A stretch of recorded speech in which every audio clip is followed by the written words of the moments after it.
Series against the Colorado Rockies. And hello, everyone. Dick Enberg along with Hall of Famer Tony Gwynn. And how about the Padres at home? They're 10-3. They've run their series streak.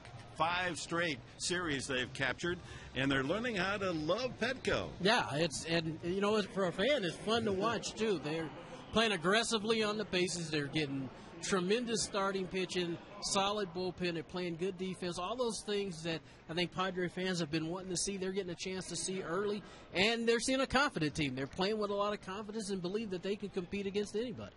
Kevin Correa gets the start tonight. He's won 4 in a row. That's his best ever.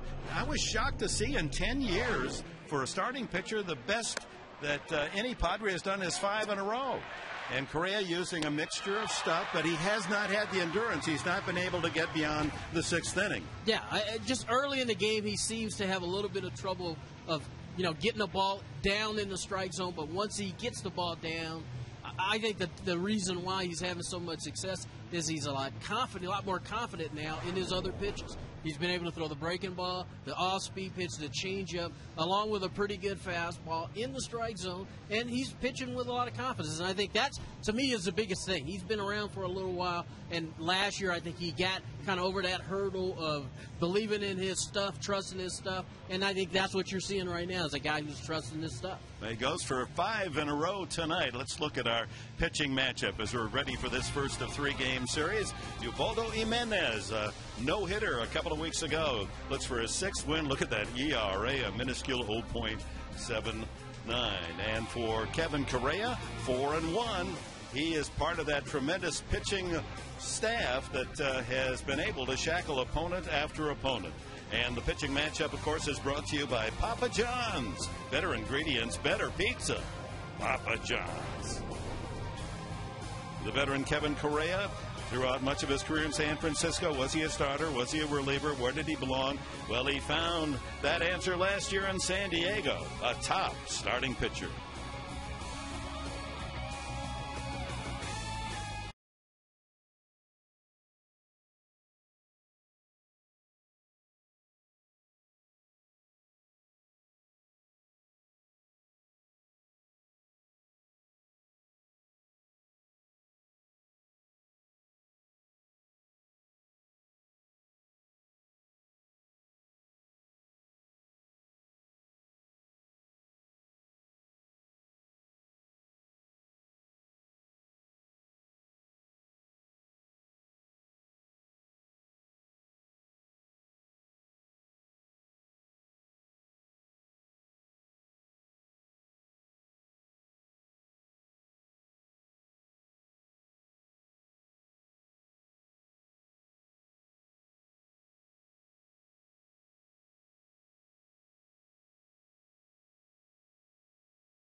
And a reminder to call Corky's for the lowest termite fumigation price in town. You get a 4-year guarantee. Call 1-800-901-1102. Corky's. 29-year-old Kevin Correa, high school Grossmont here in San Diego, and grew up on Point Loma, member of a a couple of generations of tuna fishermen. We said last time he pitched, even a junior high school named Correa, junior high over there in Point Loma. What do you like best about his stuff? I just like the fact that he isn't afraid to throw anything at any time in a count. I think before he came here, I thought that was his problem sometimes, was that he didn't trust his stuff. But, last year he kind of got over that hurdle, and, I mean, he's taken off since then and been excellent. Belief. All right, here's the lineup that he'll work against for Colorado tonight. In left field, leading off Seth Smith, followed by Dexter Fowler. Todd Helton, surprisingly, without a home run this year. Here we are in May. Troy Tulowitzki, one of the talented players in the major leagues at shortstop. Carlos Gonzalez having a solid start to the year. Their leading batter at .330. Miguel Olivo behind the plate, bat sixth, right. Third baseman Eon Stewart, seventh. Clint Barmas batting eighth and playing second base, and Jimenez on the mound and batting ninth. Jim Tracy, the popular skipper of the Colorado Rockies, he's had some problems with which to deal. Several players on the disabled list, including Brad Hoff, his left-handed hitting outfielder. The first pitch of the game is barreled down the middle for a cold strike to Seth Smith, batting .220. He in the lineup in part because of Hoff's injury. Houston, their top relief pitcher, on the DL from the start of the season. Hamill, De La Rosa, two starters that we saw in Colorado. They're both on the DL. Up high, 2-1. Well, when that happens, and that's why you have to have depth. Seth Smith had a solid year for the Rockies last year. And Brad Hopp goes down. He gets an opportunity to take his place, and you hope that he's productive. Hits this high in the air, slicing into foul territory. Headley over to take a look and makes the play. Opening out, grabbed by Headley at third.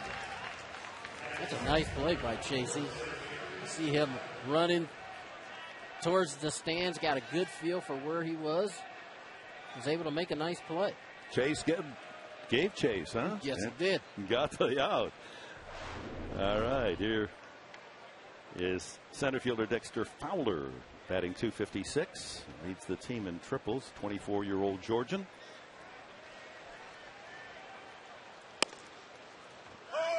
Late call, but a strike at the knees, says Larry Vanover behind the plate. Outfield playing Fowler, a shade toward left. Off speed, strike two. That's an example of what I'm talking about with Correa. Fastball, same movement for a strike, comes back with a fastball that he takes a little bit off, got the same movement on the outside corner. And then the breaking ball just a little low.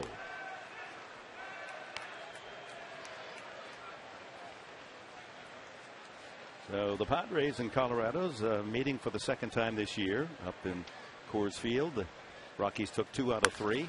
Sharp ground ball at Zawatsky, and the Z-Man throws him out.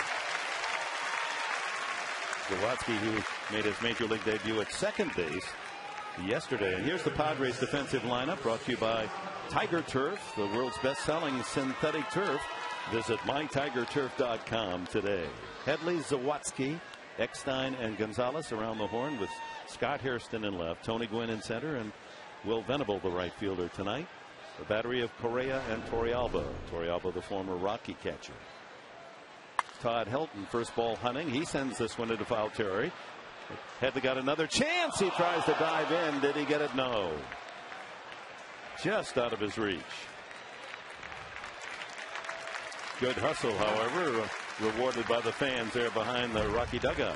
Same kind of play. This one just out of his reach. One fan had to just carry him out of his palms right to a gentleman to his right.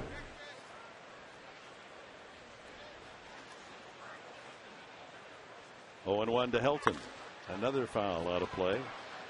Todd, who has been suffering here in his advancing years with some back problems, and that may explain the fact he's hitting just 267. No home runs and only 5 RBIs. This man's a lifetime .328 hitter. Yes, he is. Good hitter. Nibbles but misses. 1-2. Curveball.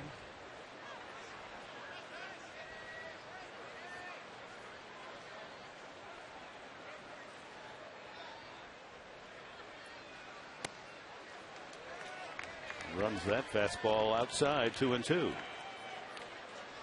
you're facing the Todd Hilton, you're going to have to usually throw something in the zone. He usually is very selective, doesn't chase a whole lot of pitches out of the strike zone. Chopped out in front of the plate. Torrealba has a play. No, he doesn't.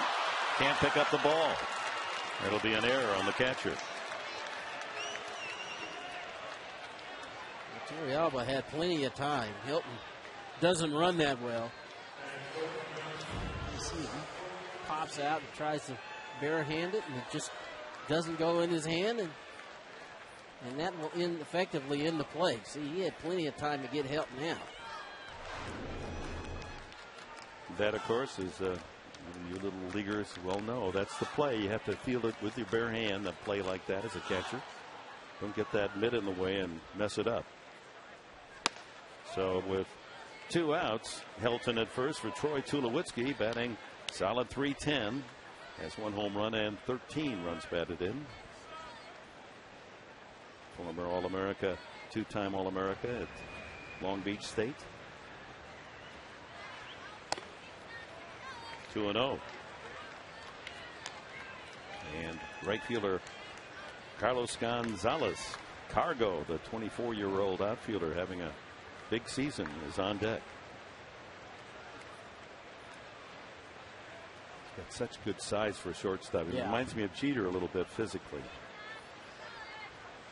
And he hits this one deep toward left field. It's hooking foul. Plenty of distance.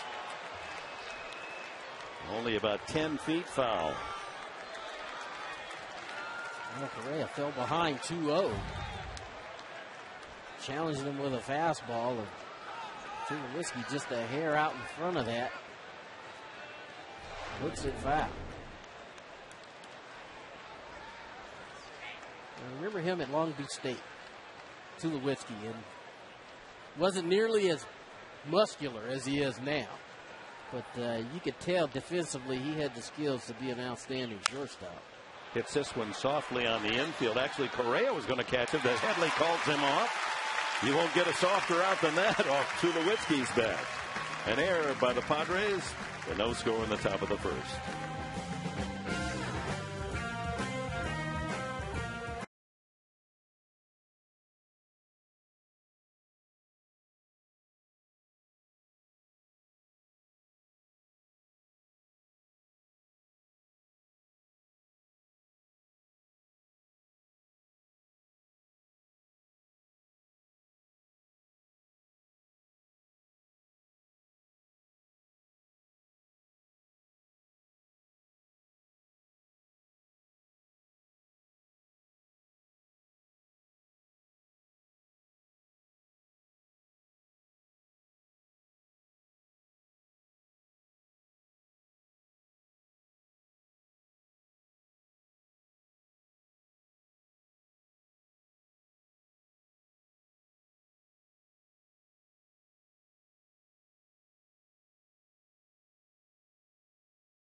And go to the bottom of the first inning, and this SAP broadcast brought to you by Carl's Jr. Try the Big Country breakfast burrito with eggs, hash browns, and savory sausage gravy. And here's the man. If the Padres are going to win tonight, they're going to have to beat one of the best pitchers in the major leagues, and his record testifies to that great talent. 5-0, 0.79 in his 5 starts, including a win over the Padres. Jimenez from the Dominican Republic. Over 10% of the major leaguers are from the Dominican Republic, and that's why the Padres have invested in a big facility down there, try to capture some of this profound ability themselves. Tony Gwynn falls behind 0-2. Jimenez, just electric stuff. Always had a great arm. Location was more the issue, and now he's gotten that under control. Strike 3, 3 pitches, 3 strikes. And he had one of those, the middle pitch of that sequence was 99 miles an hour. In fact, he averaged the fastest pitches in the league last year. Here's the Padres lineup, brought to you by Alpine Rock and Block. Start your next backyard project with Alpine Rock and Block. Gwynn, Eckstein, and Gonzalez. And in the middle 3, Headley, Venable, and Scott Hairston, with Torrealba, Zawadzki, and Correa, 7, 8, and 9. Eckstein takes a fastball at 99.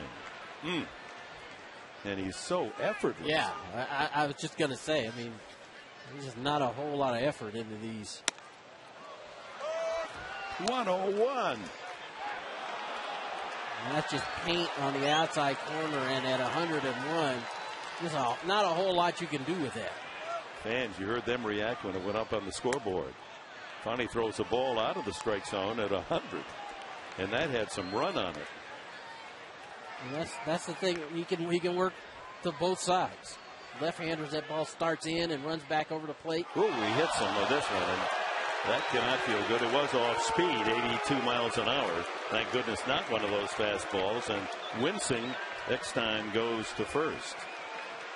You can take one for the team, but that was a painful one at that. Just a breaking ball that got away from him. Looks like it hit David right on the elbow. Yeah, ooh. It's not the funny bone when that one hits you. Yeah. Adrian Gonzalez steps in. 294, leading the team home run 6 and RBI 17. Swings and late on the fastball, 97.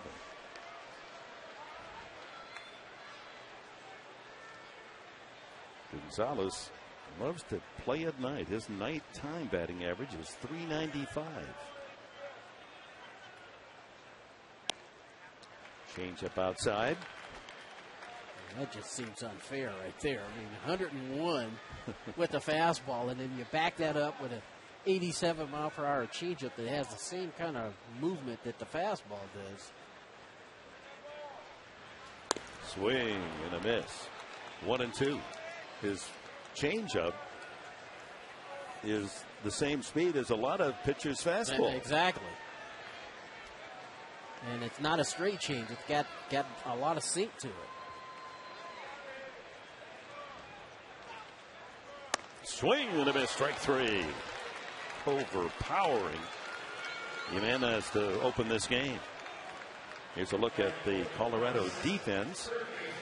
Behind Jimenez, it's Stewart, Tulowitzki, Barmas, and Hilton on the infield. Smith in left, Fowler the center fielder, and Gonzo in right. Jimenez and Olivo the battery. Chase Headley, leading hitter for the Padres this year, 327. Oh, finally a bat meets ball. That's a moral victory. Jimenez's stuff is so good that you know, for a lot of hitters, they're going to have to try to pick a pitch. Pick a location. When you get it, take your best swing, because as we've seen tonight, the fastball's already electric. He's got a good changeup. This is there, 1-1. That was the change at 89. Goodness. As Randy Reddy described that he has wipeout stuff.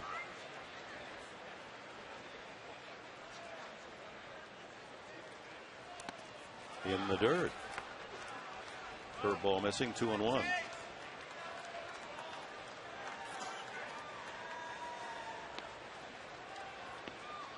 Eckstein at first, hit by a pitch. Couple of strikeouts by Jimenez. And Headley with the count 2-1. Most instances, this would be a hitter's count. Let's see what Headley does. What does he get here? Up the middle, base hit. There goes the no-hitter. Eckstein running on the pitch, goes to third.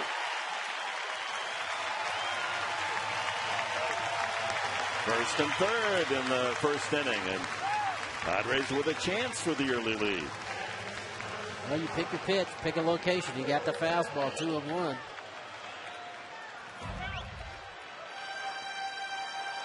Fastball down in the zone.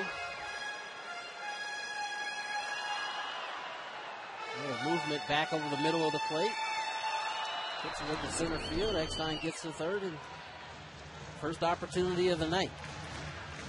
Will Venable hitting .231. Dozen RBIs, second to Gonzalez on the team. Now, a man that throws this fast, would you choke up a little? Would you ever give a little bit on the bat? Well, I used a short bat, so for me, no. Couldn't choke up. Exactly. I think for some of these guys, they're going to do what they always do. A lot of guys aren't going to choke up. I think most guys are going to try to get out early. They're going to cheat. They're going to look for the fastball, commit to the fastball. If he throws his breaking ball or changeup for a strike, you just have to tip your cap. I don't think a lot of guys tonight are going to go up there looking for something off speed. Venable got an 89-mile-an-hour slider. Fouls it back.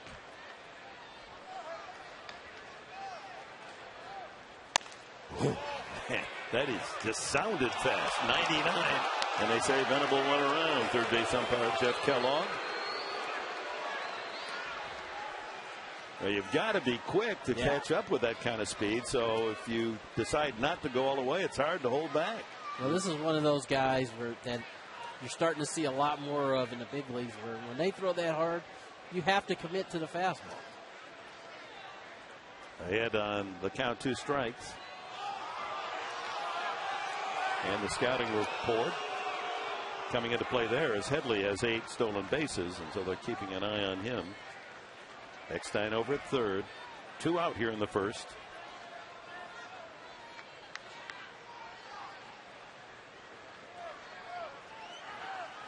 And a pitch out. So the Rockies figuring that something might be in the works.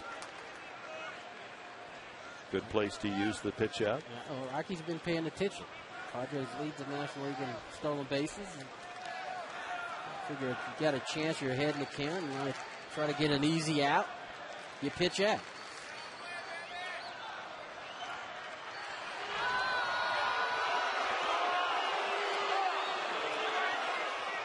That play has worked against the Padres this year. Well, it's also one of those things that is going to happen a whole lot more. Teams aren't going to be surprised. Down low, 2-2 to Venable. Again, that fastball just a tick under 100. Levo looking in to get the sign. Rocky dugout. He's got all the pitches. It's just a matter of what they want him to use here on 2-2.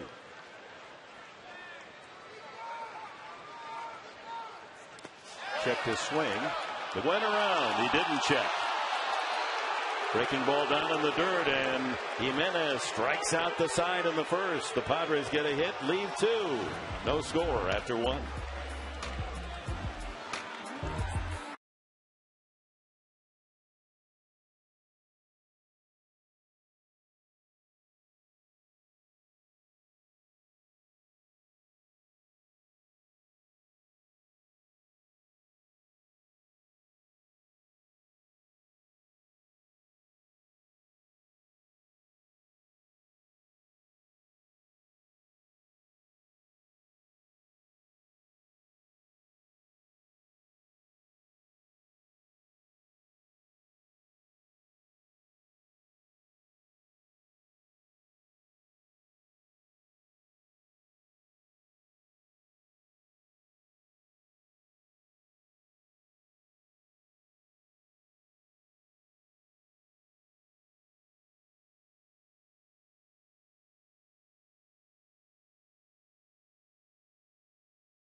Batting .336, leads the team in RBIs with 17.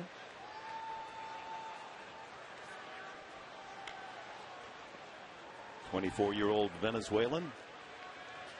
Tremendous talent. Swing and a miss. This Colorado lineup, they won't change themselves on swings. They like to take a full rip. A lot of young guys in this Rockies lineup.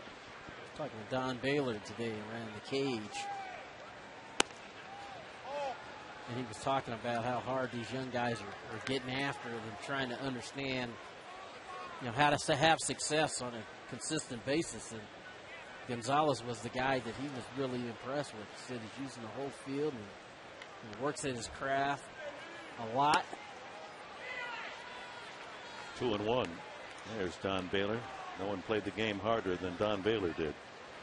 Whether he was in the batter's box or running the bases, you better beware. You could take out the guy at second base on a double play ball with anybody. In the dirt, 3-1 now to Gonzalez.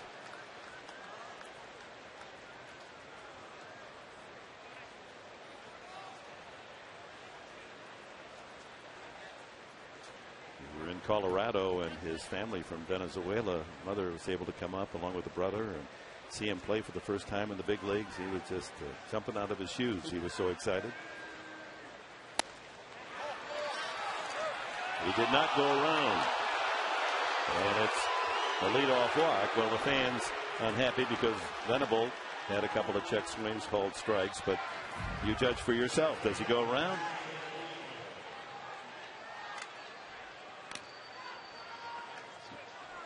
No, I don't think so. I don't either. So the two Gonzalez's, a little chat there at first base. They're talking Gonzo, Carlos, and Adrian. Olivo. He's hit 5 home runs this year. He got that home run stroke going over in the American League. Kansas City last year. He had his career high 23 homers. And he's carried it on to Coors Field in the National League with 5 to lead the team.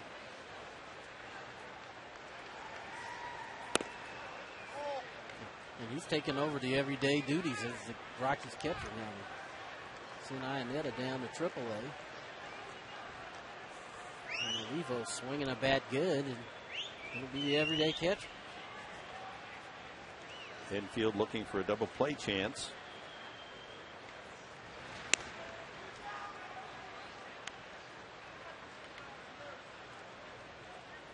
Gonzalez has 4 stolen bases. He's a good runner.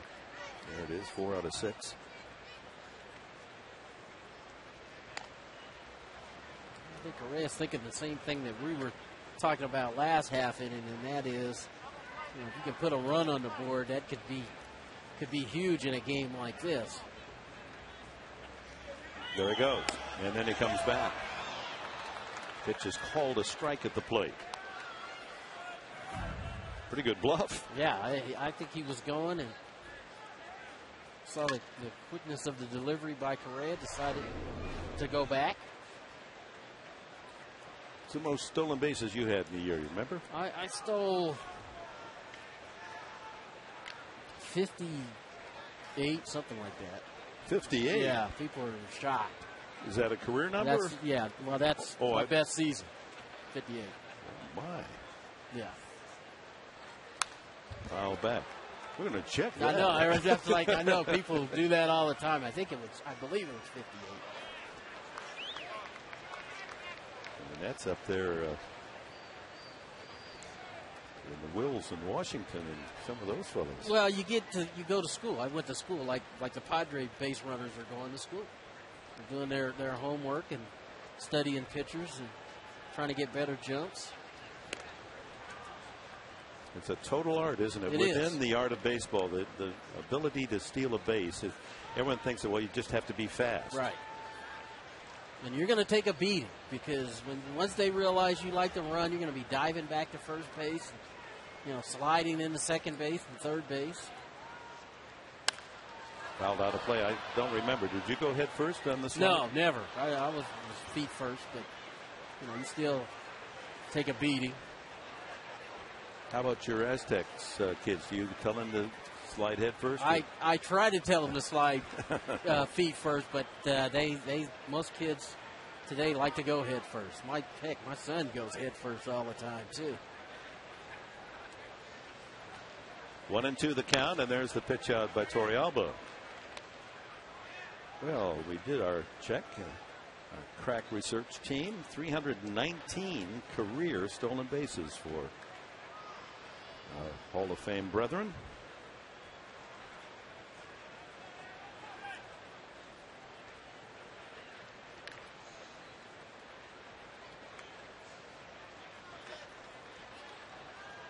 Two and two, and Correa backs off the mound. Pace of the game slowing down here with Gonzalez aboard on the leadoff walk here in the second inning.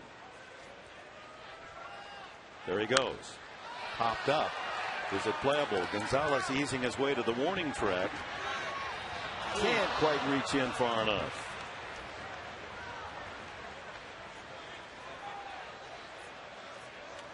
A couple of times already that Padres denied on a ball just into that second row out of the reach of Headley and now Gonzalez. And Adrian knew exactly where he was and just out of his reach.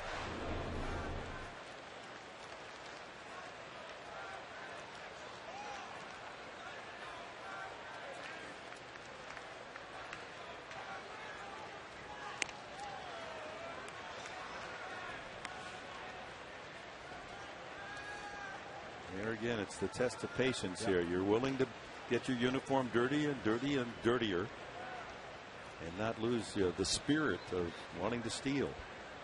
There he goes. Fouled out of play. And this also is discouraging. Yeah. When they foul it off. You got a U-turn, come back, go through it all over again. And Ricky Henderson was great at describing the art. He said, you got to have the guts of a burglar. You got to be willing to, you want to get to second base, and you're not going to let anything deter you, whether they throw to first, they pitch out, they slide step, all those things that come into play. As a base stealer, you got to be willing to go through all of that in order to try to get the extra 90 feet. And what this does for your team, and of course this is what the San Diego Padres have been preaching since spring training, is that so much attention is on you, then suddenly maybe the infielders aren't quite as alert. The batter gets a better pitch. Yep. There he goes. And there's a base hit to right field. He'll keep right on going. Gonzalez to third on a single, the opposite field by Oliva. First and third, and no one out here in the second for Colorado. And that's exactly why you like to have guys who can run the cat and mouse game of the pickoff throws and the pitch out. All right. Ended up getting a good pitch to hit. Olivo didn't try to pull it. He went the other way. Now you got first and third, a chance to score a run without another hit. Well, I never thought of you as a thief, but now I believe that you were one. 1987, 56 stolen bases. Well, again, it was I'd always been in the 30s. I was a 30 guy early in my career, and I went to school like the Padre players are doing. I had guys trying to teach me the art of picking up pitches, picking up moves. Swing and a miss by Ian Stewart, the third baseman, hitting .278 with 4 home runs. Infield plays back. They'd trade a double play for a run here. That year you stole 56 bases. Your batting average dipped down to .370. Okay. Okay. All that running took it out of your game. I had opportunity at least. I was on base. 4 different years, Tony stole 30 or more bases in his great career. Late swing on that pitch. Fastball must have been looking for something else. Pretty good run on it.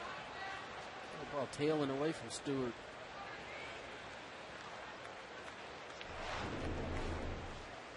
So Correa ahead on the count 0-2. In trouble here. First and third. No one out.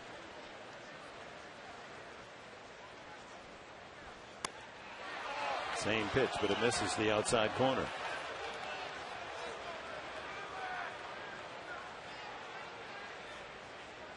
All right, as a hitter, what are you looking for now? He's 1-2. He's thrown 2 of those fastballs tailing away.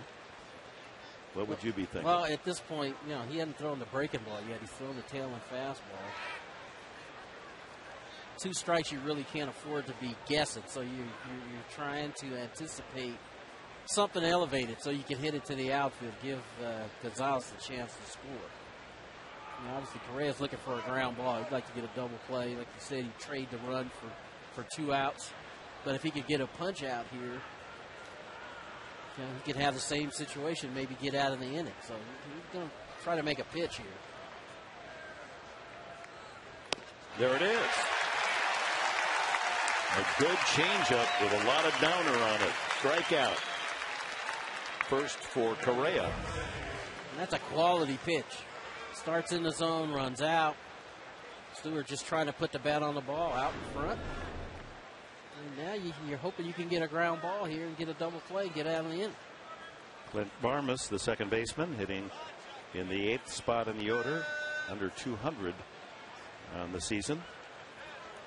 31-year-old who played at Indiana State. Infield again, set for 2. Trying to go the other way.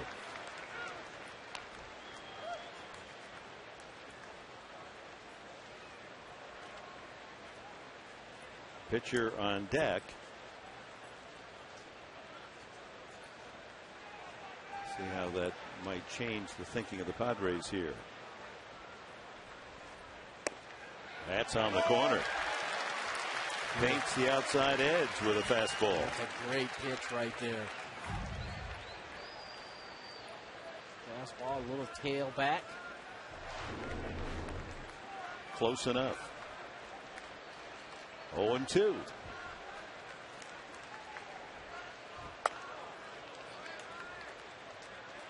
Up the ladder a little more on that fastball, 91.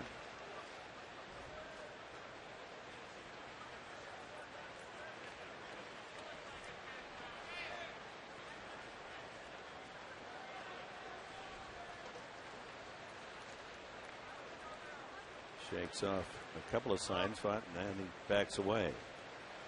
Went through the whole rotation and then back to the probably the initial call, right? What is he going to? Torrealba trying to get on the same page. Hit along the line, hooking into the corner. Fair ball. 1 run scores. Here comes another around third. The throw to the plate by Zawatsky, not in time. Gonzalez and Oliva score on a double into the left field corner by Clint Barmas. Boy, Oliva is really picking him up, laying him down coming around third for a catcher.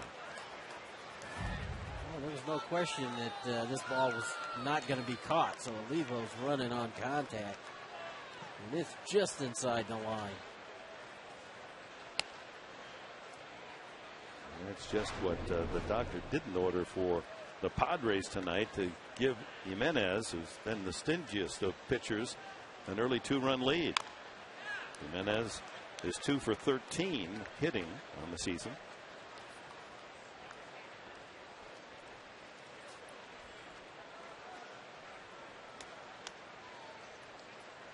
Barmas, who had only 7 RBIs all season, picks up 2 on that base hit.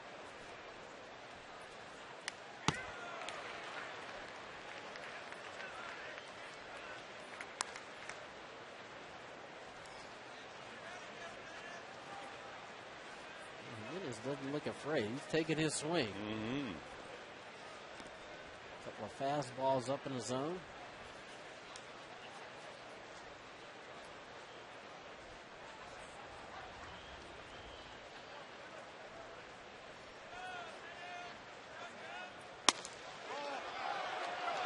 Fastball just out of the zone. 1-2.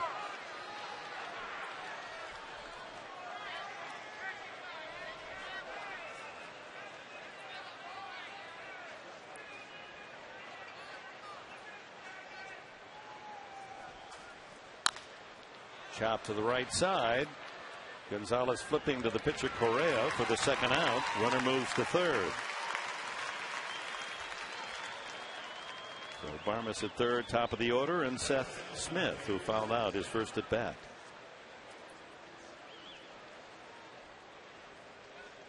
Yeah, nice pitch there to Jimenez, gets the out. So this is a big hitter right here for Correa. You're already down 2-0. Barmes is standing on third base, and you'd love to get out of this just giving up 2. Starts him with a strike at the knees. The leadoff walk comes back to bite Correa. Oliva singles to right, moving Gonzalez to third, and they both come home on the double by Clint Barmes.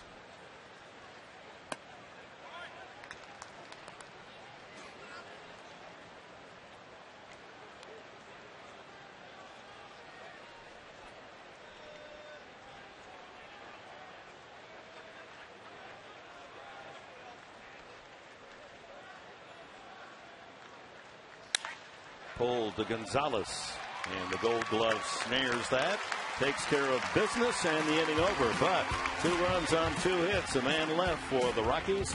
They lead it.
Open for the 2010 All-Star Game for the regulars in Anaheim. Send your favorite Padre to the game.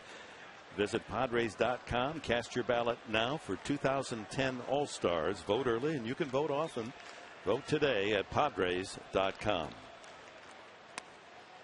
Jimenez now working with a 2-0 lead. Faces Scott Hairston, Yorvit Torrealba, and Lance Sawatsky in the second inning. Hairston with a long home run yesterday. Pours that one in. That was so fast they couldn't even bring us the miles per hour. There's the ballot. Oh, looks like that family's got an all-star. Even 100 outside. And it's not just the velocity, it's the movement too, because that ball, the right-hand hitters is starting on the outer part of the plate and running back towards the middle. Popped up off first. Over comes Helton and the catcher Oliva, but it's behind the dugout of the Padres.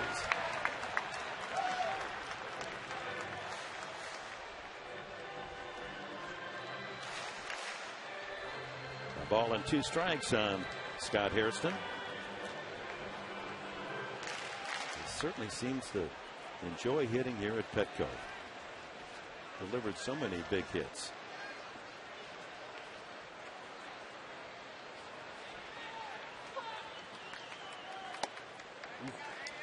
2-2, pretty good pitch. Yeah, and you know, like a lot of hitters, I think the Rockies hitters were talking about hitting here at Petco today, this afternoon. The majority of them were talking about the background was so good. Line to right, that's a base hit into the corner. That's going to be extra bases for Hairston. Played well in the corner, and the throw by Gonzalez, not in time. Opposite field double by Scott Hairston. That's promising. Nice job of hitting there. Guy Hairston didn't try to pull it, went the other way.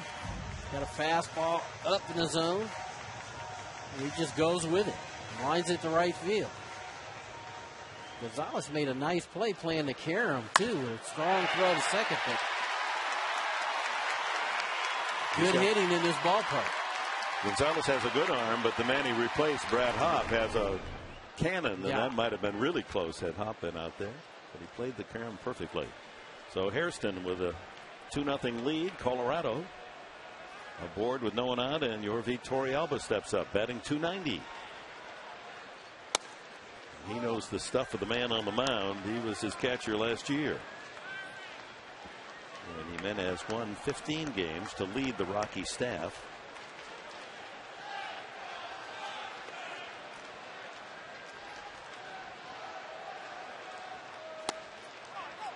Ball 2.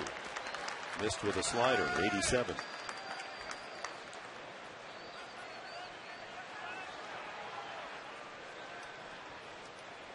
He was still in high school, Jimenez, when the Mets offered him $20,000 to sign in the Dominican Republic. Broken bat, ground ball by the mound. That'll move the runner to third, and put out made it first. That's a good piece of base running by Scott Hairston. He normally, no one out, ball hit to the left side. You don't take that chance, but he read the broken bat, thought it'd get by the pitcher. That's good base running. Tulowitzki makes a nice play. Gets the runner over to third. And the rookie Lance Sawatsky, first major league start yesterday afternoon with a base hit to right on his first at bat. Now he moves over to shortstop tonight. Switch hitter, batting left. He's going to get his eyes full on this opportunity. He hadn't seen anything like this in the minor leagues, I can tell you. When Lance played for me at San Diego State, hitting from the left side was his strong side. As a switch hitter, a little bit more power from the left side, a little bit more confident from the left side. Gets that one to center field. Looper tagging at third. Here comes Hairston. No, he isn't. Now that was a good choice because that ball much too shallow, and Dexter Fowler had a one-hop strike into the plate. So it'll take a base hit or a misplay at the plate for the Padres to get that runner home. Fowler caught that ball with his momentum coming towards home plate. And Hairston went back late to tag because he didn't think it was going to be deep enough. When it left the bat, it looked like it might fall in. Sounded like a broken bat. Yeah, I think it was. Correa's 2 for 9 hitting this year.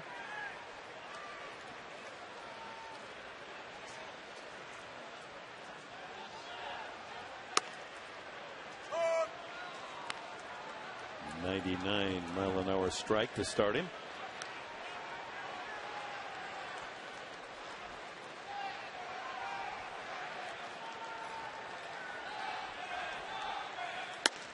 Oh, it's just 100. Oh, this is. Well, it reminds me the last time I saw a man throw that consistently around 100 was Nolan Ryan, and just sizzling stuff. 1, 2, 3.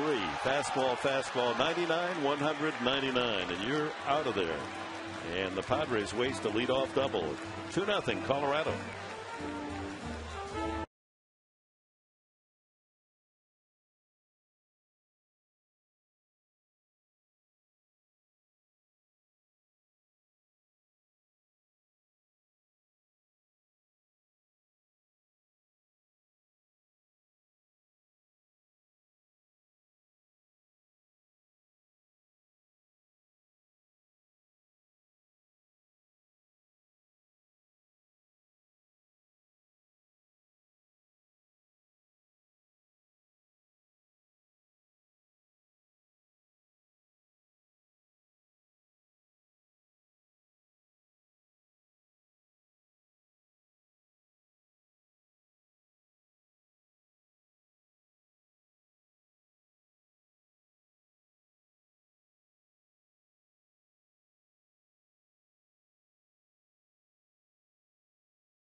Time now for True Baseball Stories, brought to you by Farmers Insurance. To find a Farmers agent, all you have to do is call 800-FARMERS or visit farmers.com, because ready feels good.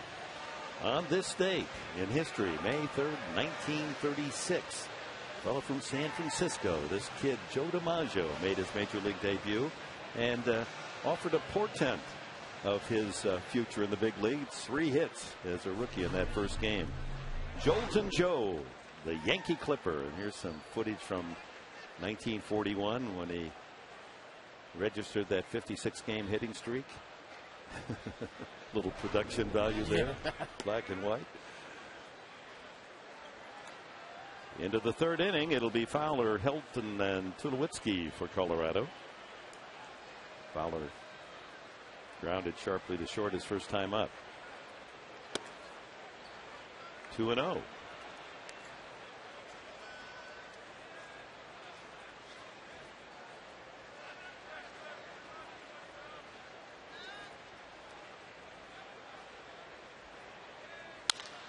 Hit the left center, angling over is Hairston, and he makes the catch. Another well-hit ball. Brings up Todd Helton. Just to follow up on Joe DiMaggio, it kind of shocked some people that he had only a 13-year career, but he lost some years during World War II. And there is his final numbers: 2,200 hits, 325 lifetime, 361 home runs. Wonder how that compares with my partner, Tony Gwynn. I know the home runs that he got a few more of those. A lot more of those. Todd Helton takes ball 1.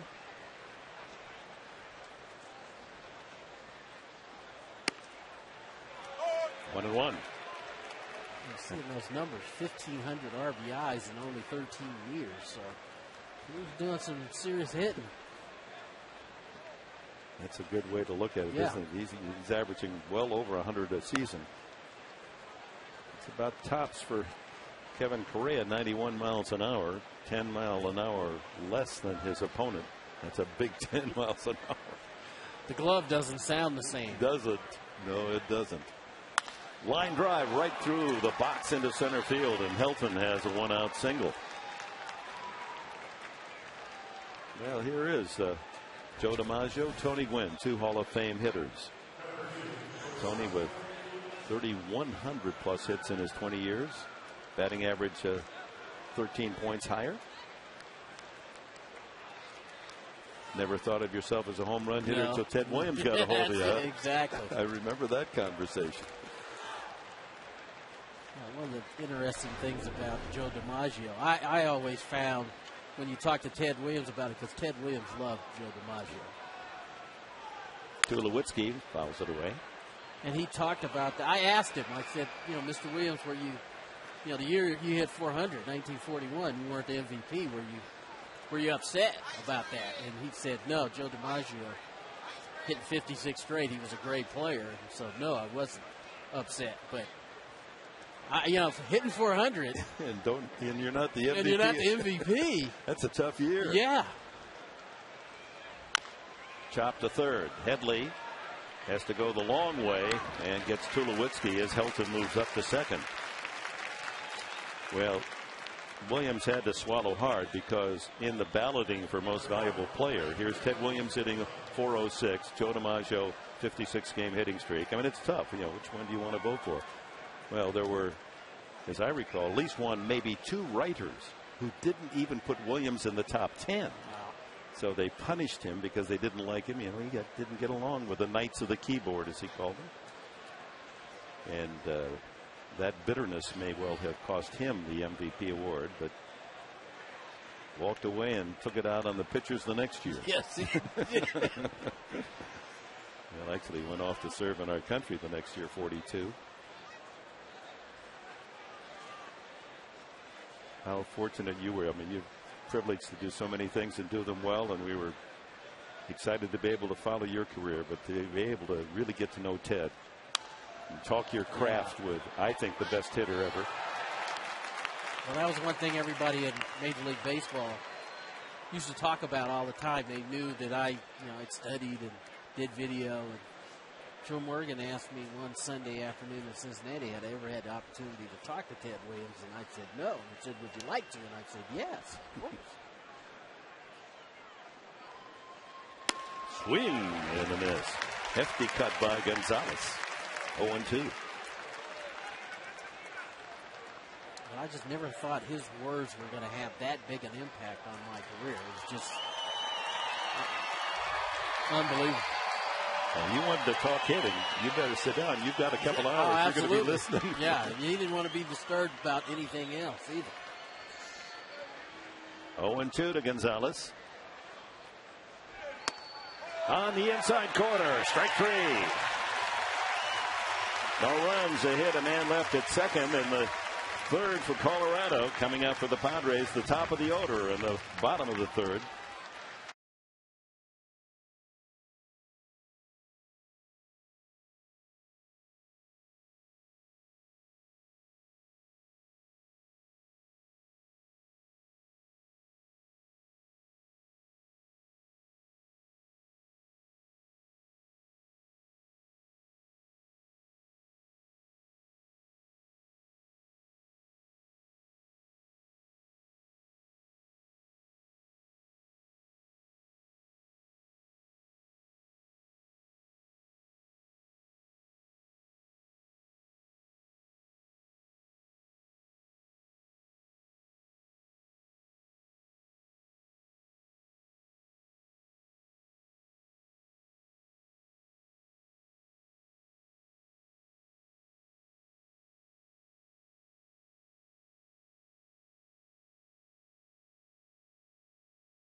Fine city, and a reminder, Padres baseball brought to you by Lolita's Restaurant at the Park, where you can enjoy a wonderful evening. Happy hour 7 days a week.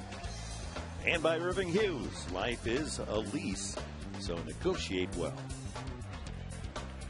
Dick Enberg and Hall of Famer Tony Gwynn here at Petco Park. We go to the bottom of the third inning. Top of the order, Tony Gwynn Jr. takes a strike. He saw the first of the flame-throwing Jimenez to start the first inning, and he hit 101 on one of the pitches. Ooh, wow, get out of the way of that.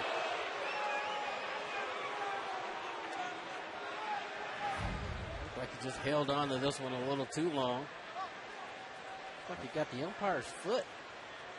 Levo never got any glove on that. Yeah, that was by him before he could reach out there. 1-2. High strike with a changeup. Same kind of movement. Like I said, the fastball and his changeup, they both go in the same direction.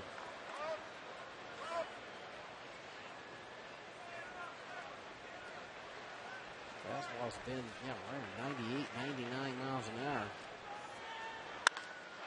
This one hit in the air to center field. Dexter Fowler calling. One away. And David Eckstein, hit by a pitch, comes to the plate. So what one thing out of the volumes of information that Ted Williams shared with you, what one thing did you take and apply to your technique? Well, the biggest thing was we were having this running discussion about hitting the fastball inside, and he asked me, where do I like the ball? I said, out over the plate. He said, can you handle the ball in? And I said, yeah, I hit the ball in pretty good. I just don't hit it out of the ballpark. And he laughed, laughed at, I just will never forget as long as I live. And we got into this discussion, and he said, if you want the ball away where you like it, then you've got to handle the ball in. And I never really had thought of it that way. In other words, if you punish the ball thrown, because they're trying to jam you because they know you like to hit it the opposite way, and so they pitch you in. Now, if you turn on that and punish them, they're going to pitch it right where you want. Yeah, that's exactly how it turned out to be. But, Mr. Williams never just handed you the answer. He made you work for it a little bit. So that little bit lasted a year. I tried to figure it out for about a year, and then when I finally did, what a difference. 3-1. Hey, you hit, 18 home runs then that one year? Yeah, 17, and I hit double figures the 3 years after that conversation. So. Oh, couldn't stop his swing. 3-2. That's a fastball right there. I think he thought it was going to be a strike, and then he did. Ground ball, first baseman Hilton. He is superb as a defender as well. And there's 2 away. Brings up Adrian Gonzalez.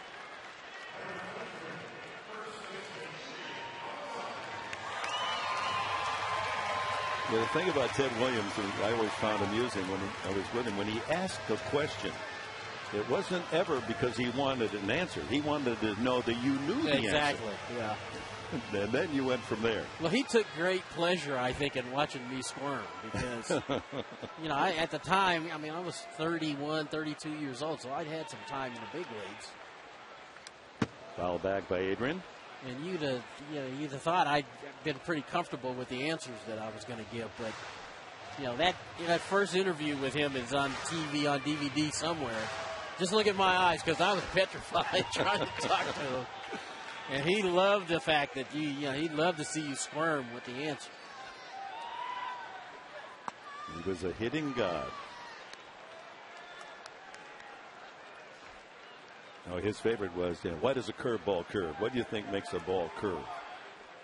And then you didn't have a chance. Yeah, you just left sitting there. Don't say gravity. I knew that. He asked me once, he said, Tony, you ever smelled wood burning when you were hitting? And I said, yes, sir. He says, really, you have that much bat speed? I said, yes, sir. And he laughed again. He laughed. You really did. You could smell the wood burn if you hit the ball just sharply. The seams hit the ball just the right way. You could smell wood burning. 2-2 to Adrian Gonzalez. No one on, 2 outs here in the third. Swing and a foul tip. Well, that was in the dirt and missed by Gonzalez. You could hear the clip. And that for Jimenez is 5 strikeouts. He leads it 2-0.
reminder, Padre fans, there are many ways to connect with your Padres. You can follow your SD Padres on Twitter at twitter.com/SD Padres.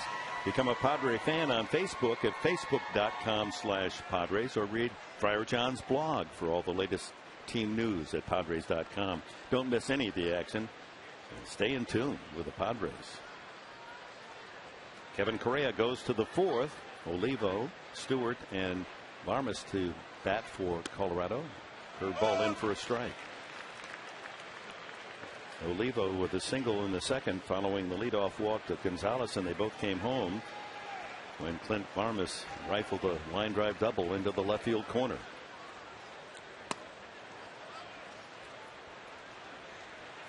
So that discussion about smelling wood burning, I've got to ask you then, did he admit that he smelled wood burning? Is that why he asked you? Yeah, and he said you only do it when the ball hits the bat a certain way. And I said, one hopper, Eckstein fields, one away.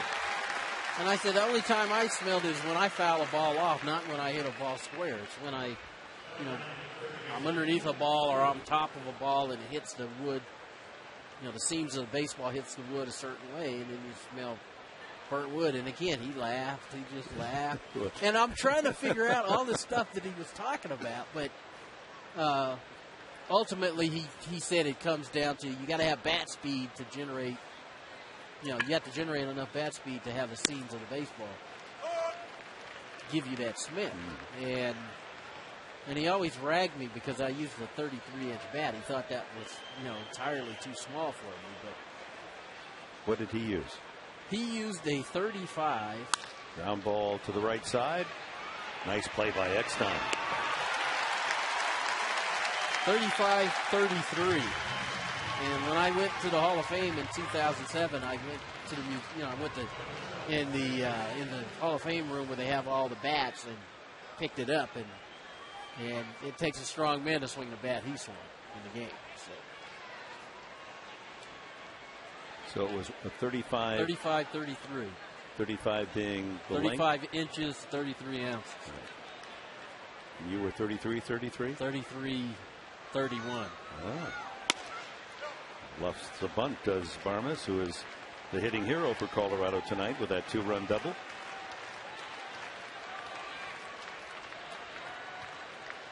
You think about the old timers like Ruth and 40-ounce bats they'd swing.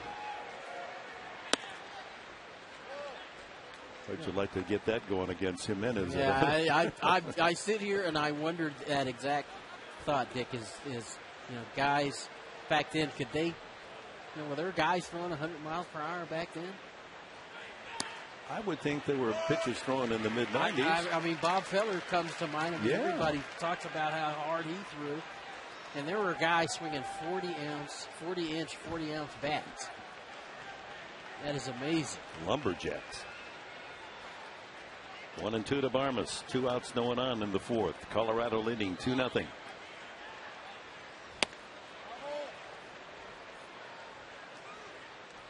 Well, I hope you excuse me because I'm picking your brain the way that you picked Ted's brain. It's just fascinating. It is. It's interesting stuff, and it's these guys ask those type of questions all the time. So 2-2, bounce to the left side. Sawatsky gets the fast-running Varmus, and it's a 1-2-3 inning for Kevin Correa. In the bottom of the fourth, it'll be Headley, Venable, and Hairston for the Padres.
Diving catches are great on high definition. Brought to you by Irving Hughes. Life is a lease. Negotiate well. 2-0 Colorado behind Ubaldo Jimenez, and he works to Headley, Venable, and Hairston here in the bottom of the fourth. Headley, one of the two Padre hits, a ground ball single to center. That moved Eckstein to third with 2 outs in the opening inning, but Venable struck out. Swing and a miss. Still got it up there at 98. The other hit, a double leading off the second. Scott Hairston into the right field corner, but he died at third when Torrealba, Zawadzki, and Correa could not bring him in.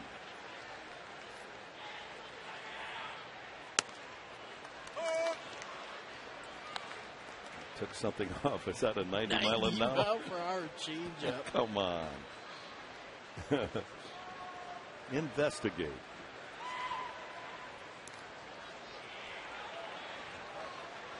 Two and two. Jimenez, we said that he was offered $20,000 as a high school kid by the Mets, and his parents, dad a bus driver and mother a nurse, said no, you're going to finish your education. And not many kids around him, especially athletically talented like him, were finishing high school. The money was important, and they wanted to go on their professional pursuit, baseball. And his parents said no. When you get your diploma, then swing and a miss. Good changeup again at 90, just tailing away from Headley. That's 6 strikeouts. He eventually, of course, signed them, was allowed to sign with Colorado. And he said that at the time he didn't mind staying in school because he thought he was going to wind up being a doctor. And in fact, his sister is studying for her medical degree. Ground ball left side, a base hit. Venable. Third Padre hit brings the tying run to the plate here in the 4th inning. Ball's elevated a little bit. Will made up his mind he's going to take that ball the other way. You can identify with that, can't you? Absolutely. 5.5. It's like we talked about earlier. Just you got to pick a pitch, pick a location, and go ahead. Try to take a swing because you can't. It's going to be. I'm not going to say you can't. It's going to be really difficult to sit on a changeup or sit on a breaking ball. So you have to honor the fastball. And so you're picking a spot, in or out. You get it, take your shot.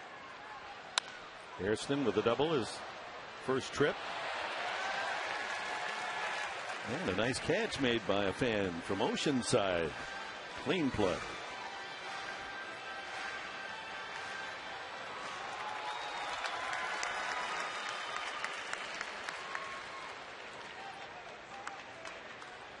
Jimenez will keep an eye on Venable. Venable 9 out of 10 steals in spring training. Oh, he had him picked off. But he's also been executing the delayed steal, something you don't see that often anymore. Well, he had him. He guessed right, and if he keeps going, he's going to steal second. Easy. Yeah, it's that burglar in you. You got to commit. And he thought he committed too soon. 0-2. Down low. Again, here's where the stolen base really can help you in a situation because you got a tough guy out on the mound, and if you can get yourself in scoring position, a base hit cuts this 2-0 deficit in half.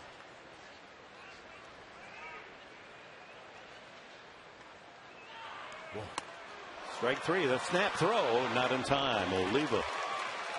He said to himself, if I just gotten that throw down, I had him picked off. Another strikeout for Jimenez. He's now at 7 strikeouts, and we're 2 outs into the 4th inning. Running fastball, and again, Venable broke early, and if he continues on, he's going to steal the bag. But instead, he stopped, and you see Oliva a little upset because the throw was high to first. Torrealba grounded to short. Broken bat, a little soft roller to short his first time up. Takes a strike on the inside corner. 98 miles an hour. really give the Padres a lift against Jimenez to get a run here. It's an awfully big two. There he goes. He went on the pitcher and doesn't even get a throw. Not even close. He's got that down pat. I mean, it's not the orthodox steal.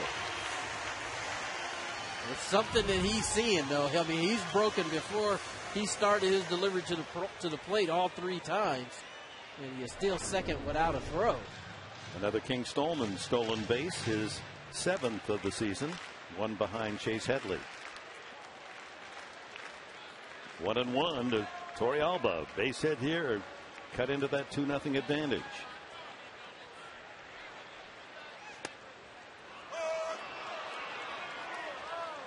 100-mile-an-hour fastball strike.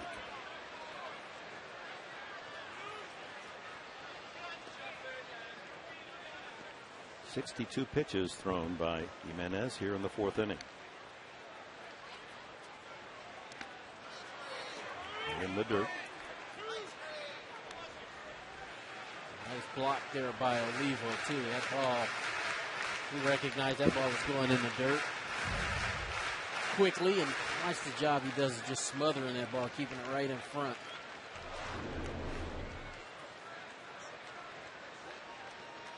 Two balls, 2 strikes, 2 outs here in the 4th. 2-0 Colorado. Oh, that just missed. A slider that Jimenez thought was strike 3. So a full count. Padre catcher Torrealba.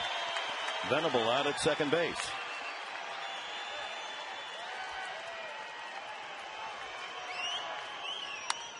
Foul, out of play.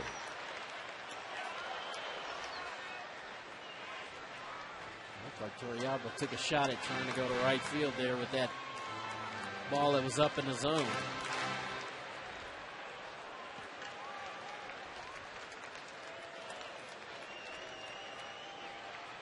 Giving up a little on the handle. Hits the ball well into the left field corner. Venable scores easily, and Torrealba cruises into second. It's 2-1.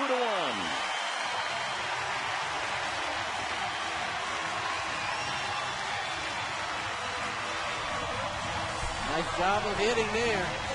The stolen base does pay dividends for the Padres. Venable gets in scoring position.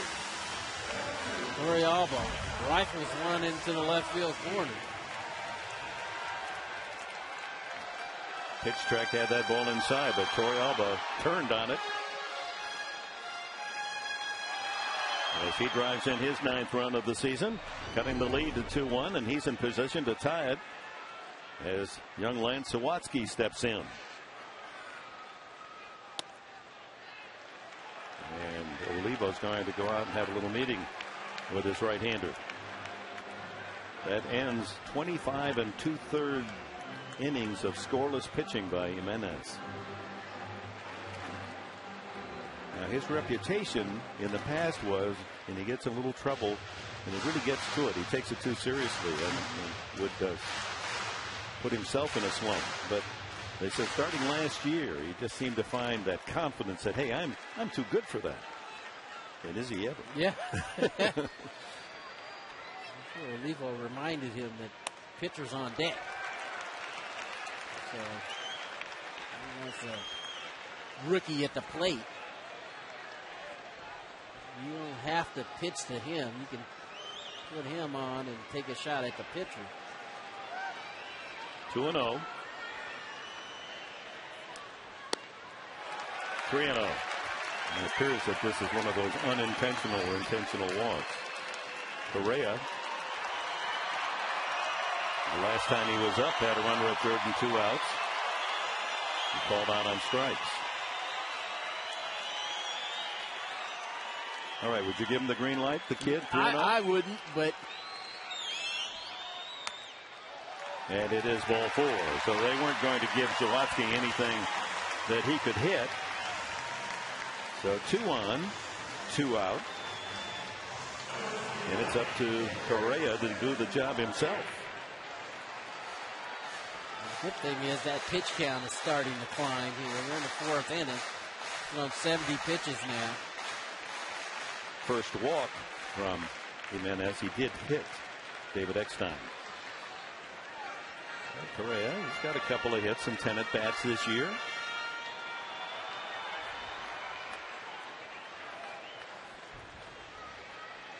Get up there, swing and flail, do whatever, man. Bat meets ball, who knows? Started early. Way upstairs. Good throwing arm and Fowler in center, Gonzalez in right. Smith in left doesn't throw as well as the other two. Interestingly, the last time that Jimenez allowed a run to score was on April 11th in Colorado against the Padres, and Torrealba was the man who knocked in the run. See, that figures, because who better knows it than the guy he threw to last year.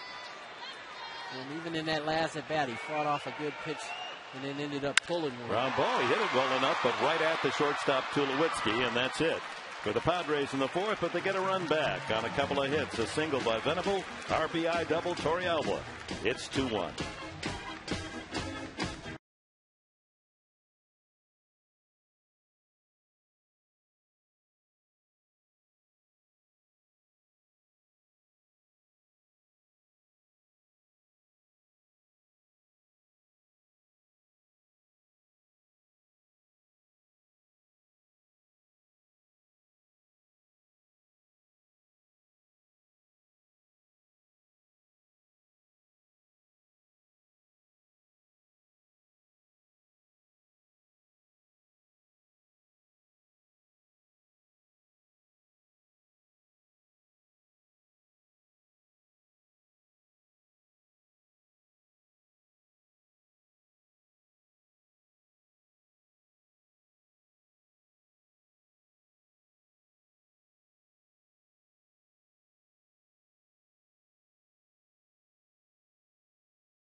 The Metcalf game recap is brought to you by Murray Lampert Construction, home remodeling to fit your needs and budget with the Murray Lampert Construction Design Build Package. Visit MurrayLampert.com. Tom Satursky, our director, Ed Barnes, our producer, and our crack tape editing crew putting that nice package together. Kevin Correa goes to work now in a 2-1 game. Jimenez, and then the top of the order, Seth Smith and Dexter Fowler for the Rockies.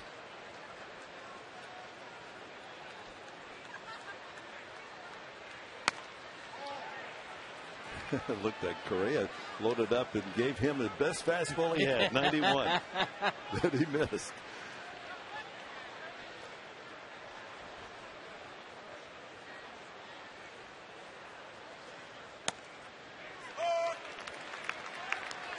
Pods have gotten you back within a run. You sure want to come out and shut them down this inning and get that offense back up there.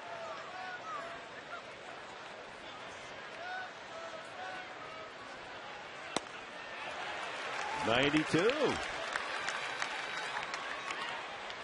Little extra adrenaline looking in at Jimenez. Anything you can do, I can almost do. Or I could do 10 miles per hour, 10 miles per hour less. But now it's 3-2, and he can ill afford to walk this opposing pitcher to lead off the inning. That's what got him in trouble back on the second leadoff walk to Gonzalez. A single and a double, and the Rockies had 2 quick runs.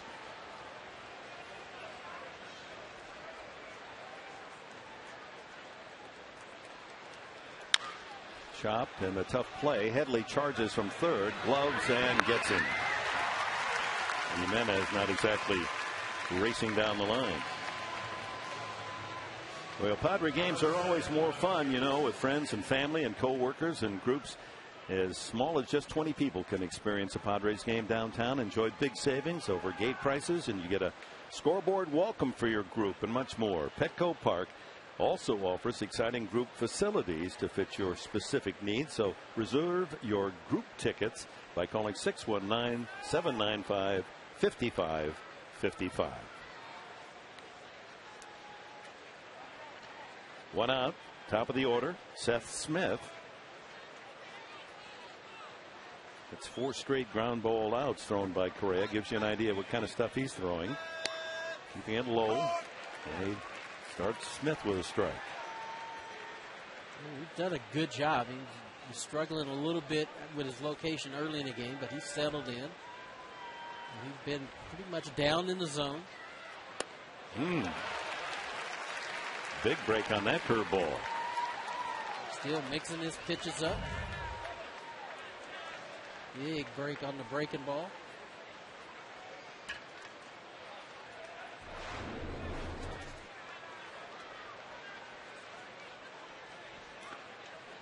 Same pitch, but he bounced it.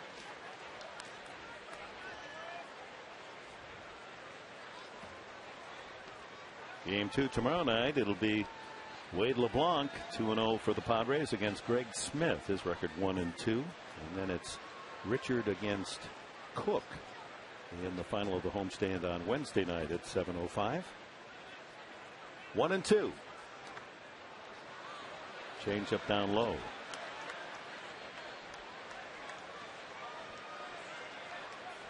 Padres starting tonight a game and a half in front of the Giants. The Giants not scheduled. A abbreviated National League schedule.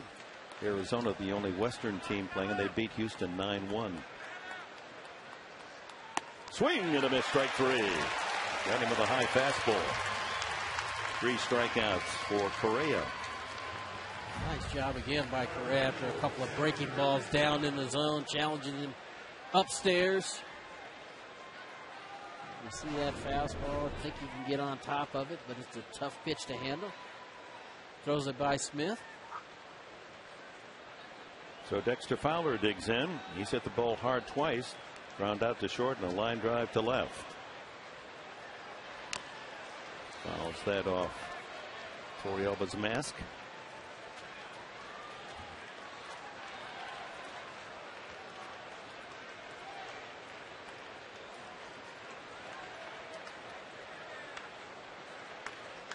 Some guy has some smarts. He was recruited by Ivy League schools.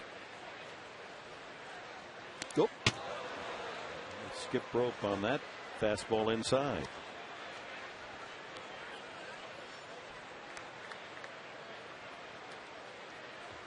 I'll let you think about it, but maybe it'll come to mind immediately as we talk about the high velocity of Jimenez tonight. The fastest, I mean, not necessarily the best pitcher, but the fastest fastball that you had to face.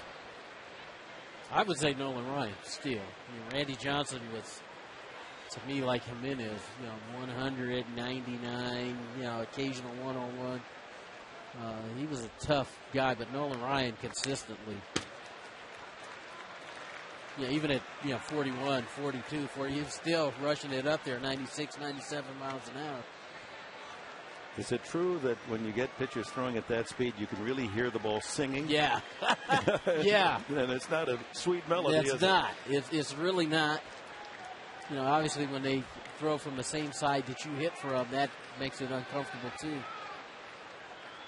2-2 to Fowler. Strike 3 call.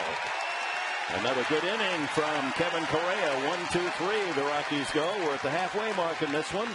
4.5 in the book. Colorado 2. San Diego 1.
It'll follow immediately after the final out here on Channel 4 San Diego.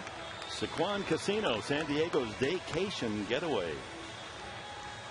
Jen and Bob standing by in our Channel 4 studios to rehash all the top moments tonight. As Jimenez goes to work, top of the order, Tony Gwynn takes a breaking ball low and inside. A rare curveball from Jimenez.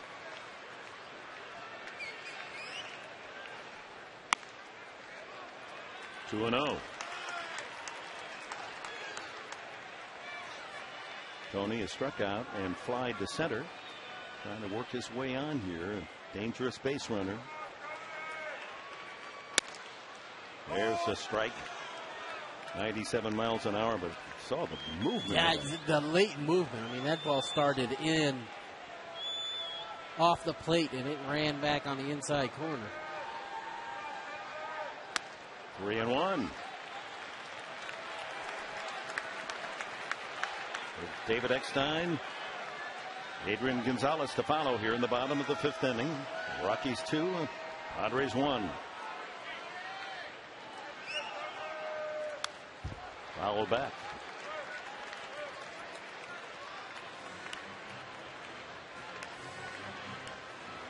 So the Padres now with their 3rd turn to see the stuff of Jimenez.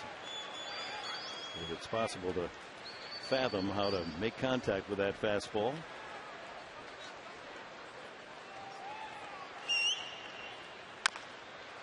Clip foul. There's no question you're working Anthony inside here. And it's hard because the movement, he's got such good late movement on it. You almost have to commit to it. He hasn't thrown his breaking ball for a strike to him, but he's gone up the ladder with the fastball. He's worked the fastball in off the hands. Spoils another. And that means that Jimenez on the next pitch will hit the 80 total pitch mark. The bullpen's movement. Guys starting to move around out there, starting to get loose. He says hopefully. Yeah.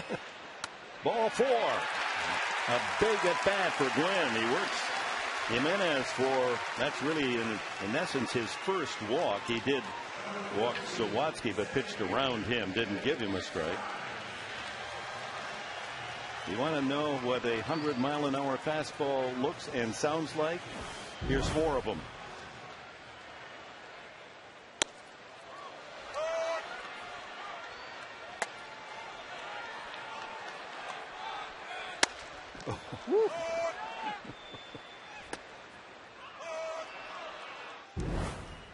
Oliva be icing his left hand tonight. I was going to say, I wonder how long that glove's going to last. That third one, I mean, that was like somebody shot a gun in here. Now Gwynn, a threat to steal. He has 5 this year. That was a little closer.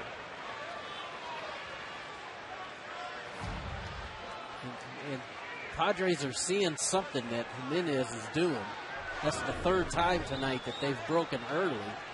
You'd think they'd be picked off, but he can't stop whatever he has in mind. As Maury Will said, he preferred to steal off left-handed pitchers. They're looking right at you, but if you've got their move, you can take off, and they still won't throw over there. They've made up their mind to go to home plate.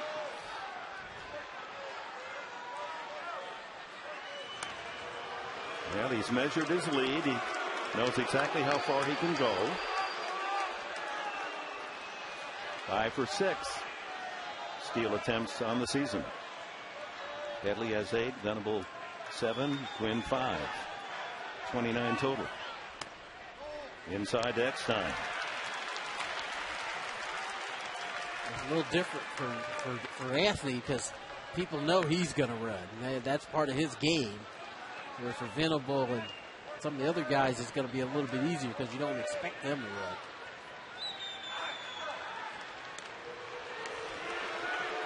This is the cat and mouse game. You're going to get your uniform dirty. You're going to some dirt that goes into your pants, some rocks in your shoes. You're going to get all of that stuff, and you still have to be willing, and you still have to want to pick up that extra 90 feet.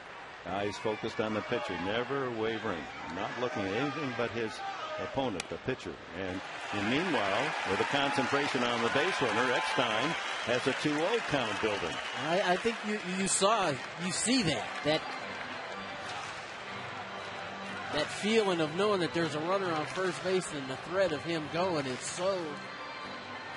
so big that I thought Jimenez balked right there. I didn't think he came to a set position. I think he rolled right into his motion on his throw to the plate. But that's what happens when you get guys on who can make something happen. Line drive right to the third baseman. The throw across. No, he holds the ball. Oh, Eckstein right on that one. Hit it hard into the glove of the third baseman, Ian Stewart.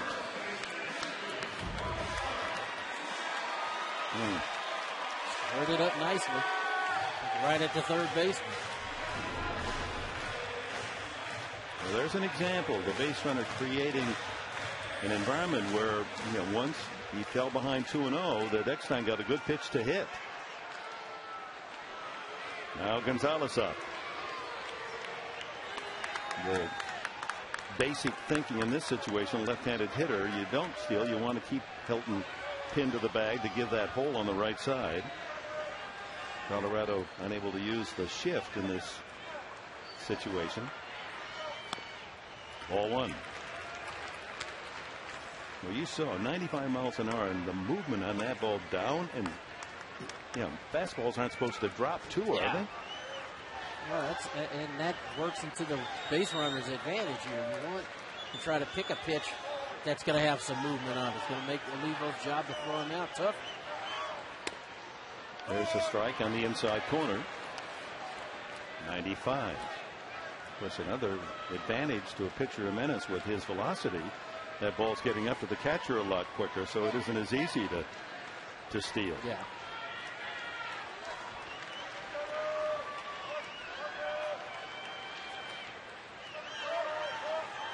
Gonzalez calls time.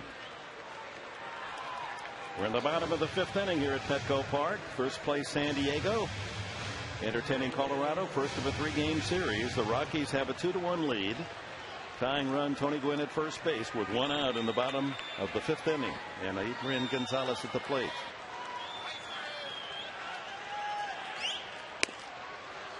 That one tailing over the outside corner. A changeup.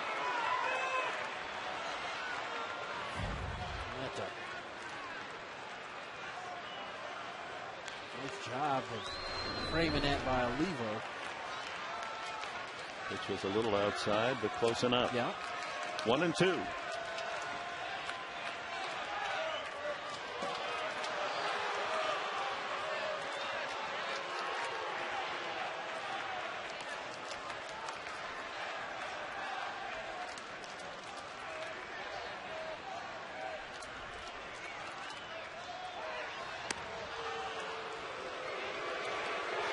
These are almost like throws that can add to the pitch count. Yeah. He's throwing fastballs over there. Well, there's no question that there's some effort going into those throws to first base.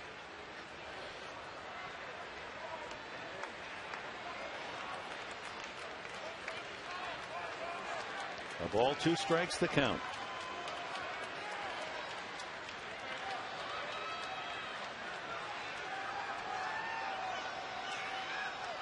Swing and a miss. That one at 97 miles an hour, and for Jimenez, his 8th strikeout. Gets a tough out, and Gonzalez brings up Headley. Jimenez has done a good job of keeping Anthony at first base while going after one of the best hitters in the National League, Adrian Gonzalez. So now with 2 outs, one figures that Anthony Gwynn will be going. Pick his spot. Chase Headley, a single and a strikeout tonight. He had a bigger lead. Looked like he was leaning a little bit.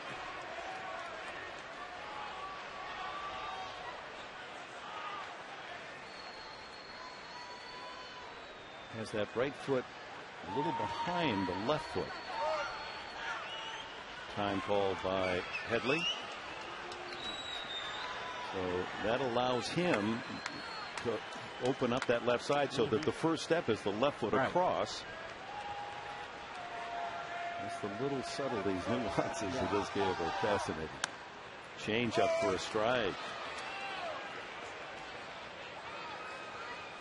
That may be the slowest pitch offered by Jimenez all night, 80 miles an hour. When you're trying to steal a bag, and Ricky Henderson taught me this, when that left leg, you want to take that foot and cross it over. That's you want to be your first move. You don't want to take a jab step with the right foot because you're losing a whole step. Then. That's what I used to do. I used to pick up my right foot first, and you pick it up, you go nowhere. You take that left leg and you cross it over. And if you're good at it, you're going to get to your top speed in 2 or 3 steps. And so you want to make every step as efficient as you can. There he goes. Swing and a miss. And the throw's into center field. Gwynn goes to third. Tying run 90 feet away. Well, we talk about patience as a hitter. There's patience as a base runner. Finally got his spot and stole it. See that? He picked up his right foot that time. And the throw was on the first base side. Tulowitzki couldn't even get to it. Headley swinging and missing, and to protect the hitter in essence. Quick down and up for Gwynn to get to third. Now Headley with a count 1 ball 2 strikes. Bottom of the 5th inning, tying run 90 feet away. Line drive caught by the second baseman. Oh my, wasn't hit quite that hard, and Barmas able to range behind second and make the play. So close, and the inning is over. No runs, no hits, 1 error, and the Padres strand their 6th man. It remains 2-1 Colorado.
Next homestand, Dodgers in for 3, Giants for 2, and on Sunday, May 16th against the Dodgers, Padres baseball card, an album set for you kids presented by Topps Attacks. Get your baseball cards, watch your Padres play the Dodgers on Sunday, May 16th, 1:05 game. Hurry, get your tickets today at Padres.com.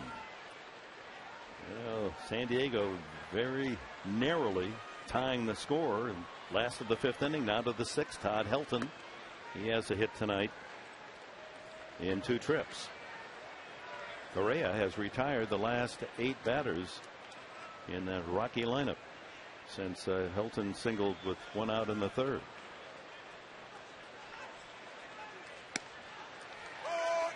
Off speed.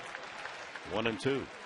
Helton, Tulowitzki, Gonzalez for the Rockies here in the 6th inning. This has been the barrier for Correa. He's won 4 in a row, but never able to pitch through the 6th inning in those 4 wins. This is outside. He's still doing a good job of changing speeds. But he's going to go through the heart of the Rockies lineup 3, 4, and 5. 88th pitch of the night coming up.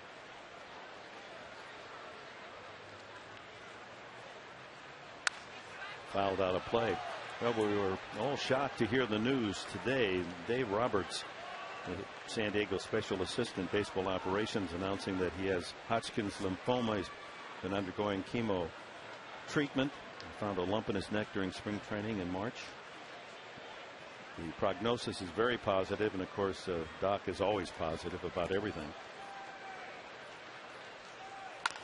Pulled the first foul. He'll have chemotherapy a couple of times a month. And he's encouraged by the results already. Bud Black commenting, that the passion that Roberts has for everything he does, from baseball through life, hopefully will get him through this. 2-2 pitch. Popped up. Behind short, Zawadski calling, and has it.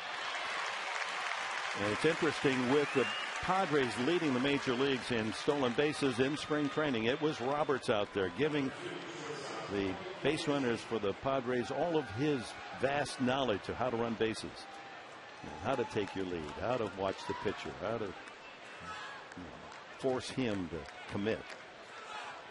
And I think the Padre players really enjoyed the sessions that they had with Dave Roberts, because, like you said, Dave's so positive, and the information that he was passing on to them, I think that, a bunch of these guys have benefited from that information. So,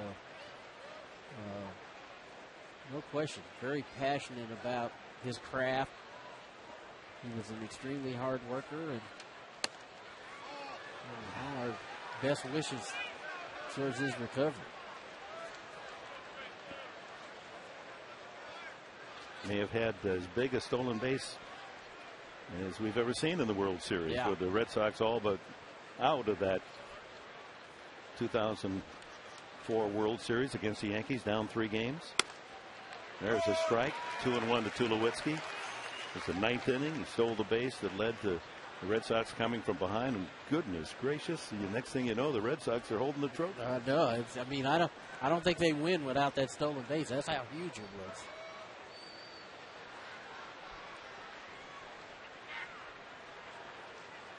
Fouled away. Let's go back to that World Series 6 years ago, and here is one that fans in Boston will remember forever. And it was close.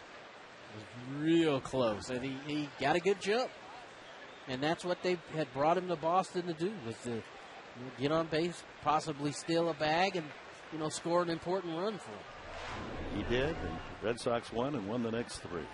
Tulowitzki fouls it away again. Bullpen busy now for San Diego, as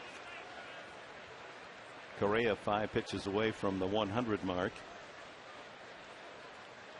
Left-hander Joe Thatcher, Edward Mujica the right-hander.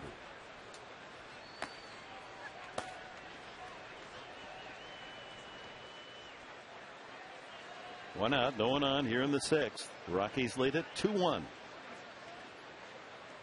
Grounded back to the mound, and Correa, excuse me, I can't get out of the way of it, so I might as well glove it.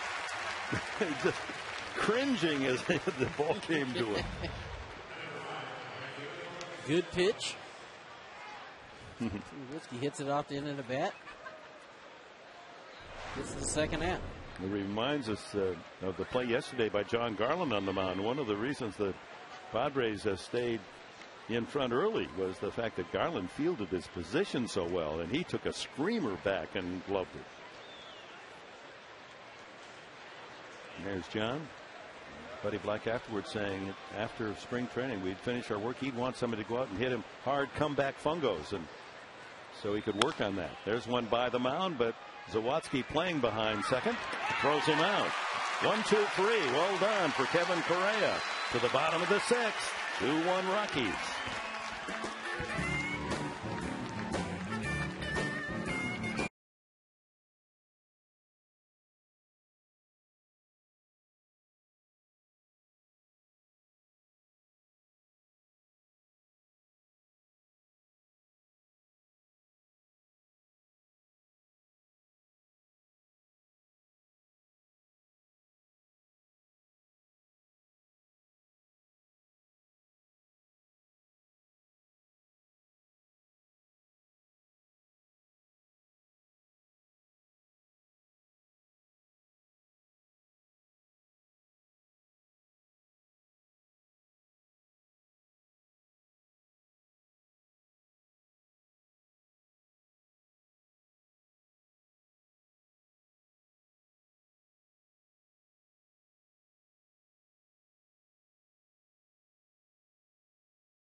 Bottom of the sixth we go. Colorado in front 2-1.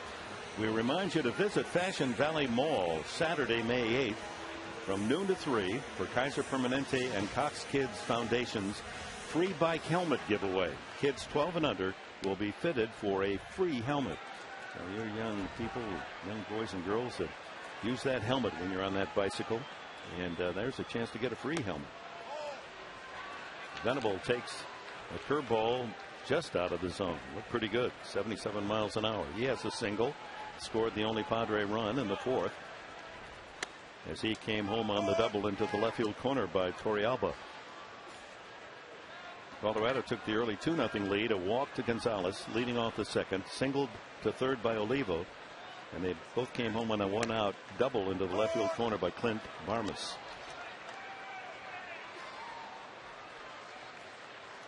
'94th pitch of the night for Jimenez. Venable trying to get something started. Oh, he fouls a lot of balls off that front foot.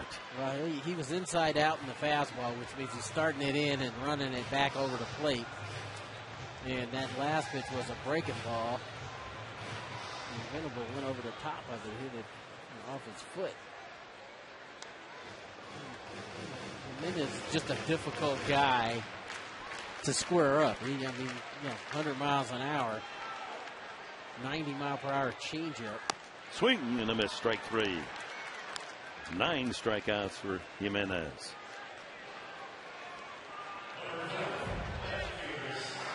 Look at the movement on this pitch right here. It's a changeup at 91 miles an hour.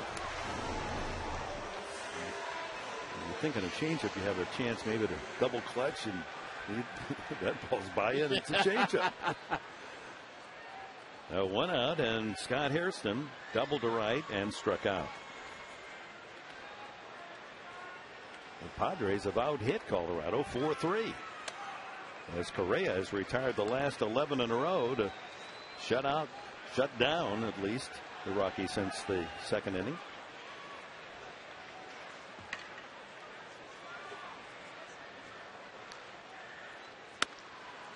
On the inside corner. Slider. It will be interesting to see how long they let Jimenez go. No one getting loose down in the bullpen.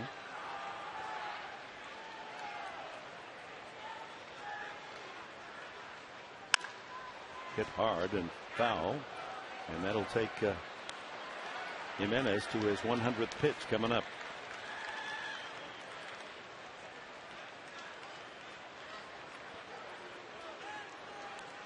For the first place Padres, it's also a test. Can they beat one of the truly top pitchers in the league? They've lost to Heron. They've lost to Jimenez. They lost to Josh Johnson down in Florida. And put a stamp on their fine season by getting a W against a top-notch hurler. Fouled back. That's exactly right. I mean, you're going to compete for your division, especially in the National League West, where you're going to face a Heron or face a Kershaw or face a Lincecum or Kane. You have to try to figure out ways to win those type of games. And the same with Walter Jimenez here, same thing. Down low 2-2. Curveball at 82. And then that whole giant pitching staff. Yeah. My goodness. Barry Zito having a fabulous year. Sanchez. The 2-2 pitch. Swing and a miss. And he's in double figures with his 10th strikeout.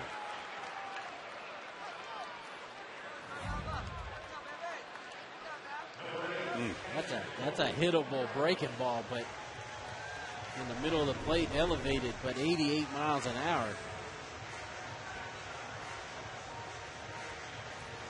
And when you think about, well, one swing, home run to tie, he doesn't give up any home runs.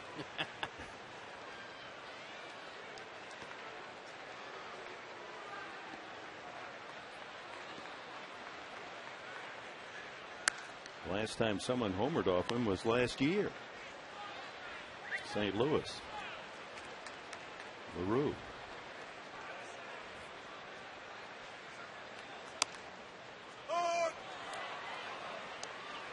Torrealba 1 for 2. That RBI double. A ball and a strike.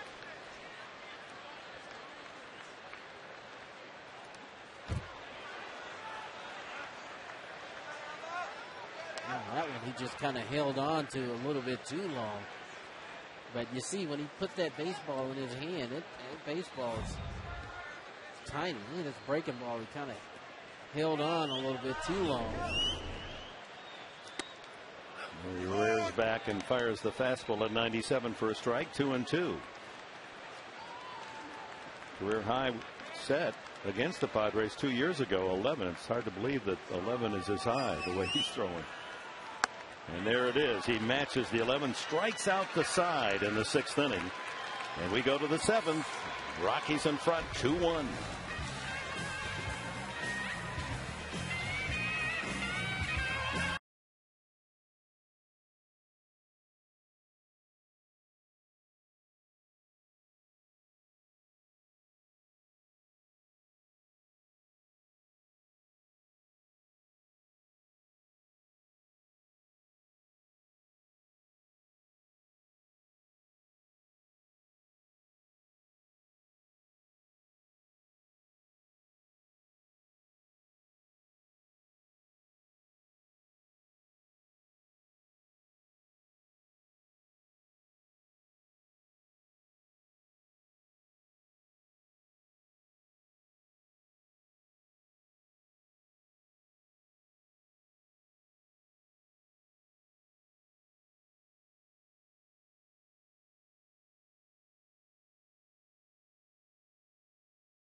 $5 footlongs taste like a fortune, but they're just at $5. They still are. So many favorites.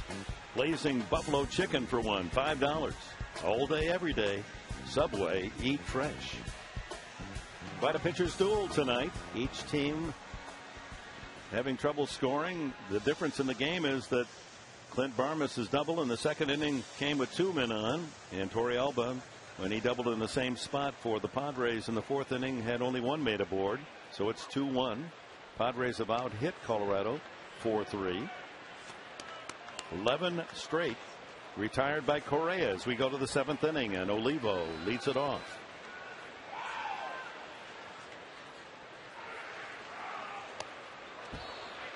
Backs Olivo out of there. Strike one. I don't know if that was foul tip or he just went on the swing. But... And now plate umpire Vanover checking with his first base umpire Carlson to see if he did go around, and he did not. It's ball one. That's how we saw it.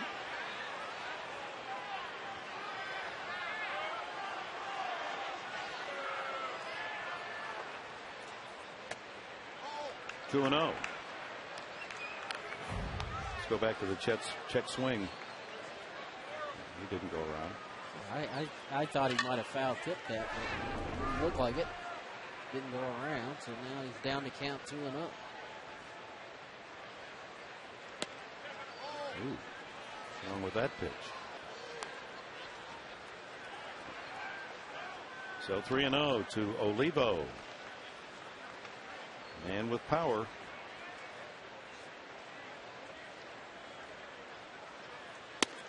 And it's ball 4. So a 4-pitch walk to open the 7th. Not a good sign as Correa goes over the 100 pitch mark.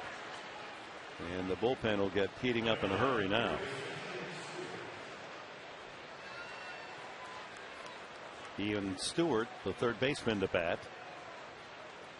Thatcher, a left-hander, is throwing in the bullpen. Mujica, the right-hander. So lineup loaded with left-handed hitters against Correa tonight. And Jim Tracy getting as many men swing from that left side as he can. There's 5th in a row, and Torrealba try to settle down Correa, who may just be running out of gas here. Yeah, and I don't think Stewart's going to bunt here. He's a guy with some power, so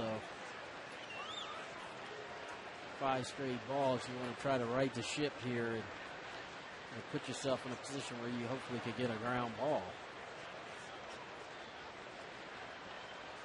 Jim Tracy, skipper of the Rockies.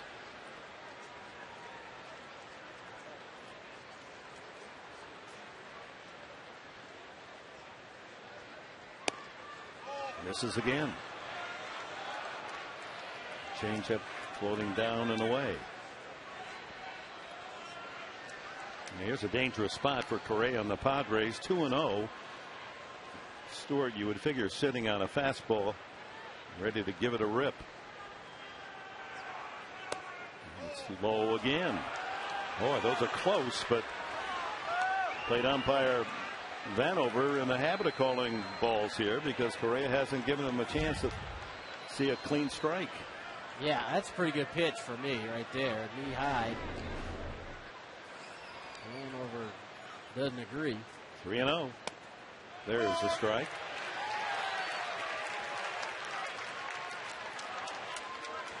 It's pretty much like the same pitch right here. It is. So puzzling. Maybe there's some chirping going on down there in the dugout or whatever. 3-1, you got to make a quality pitch.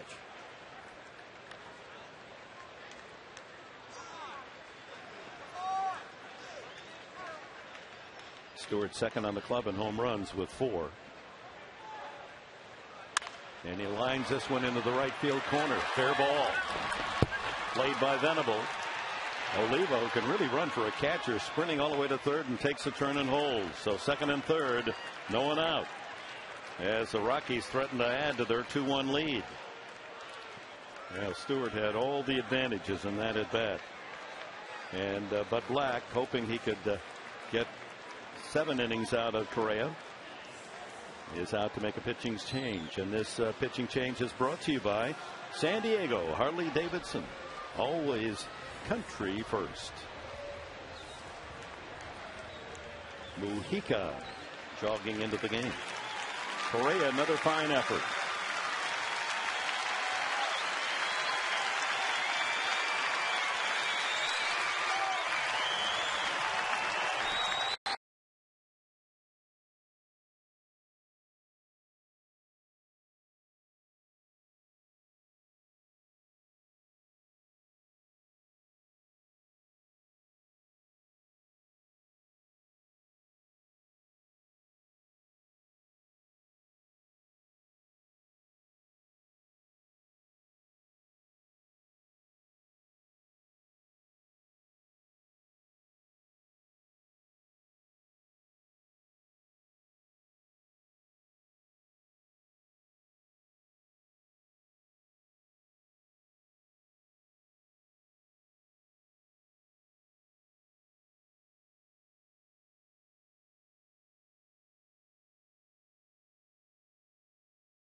This pitching profile brought to you by your local San Diego Ford dealers.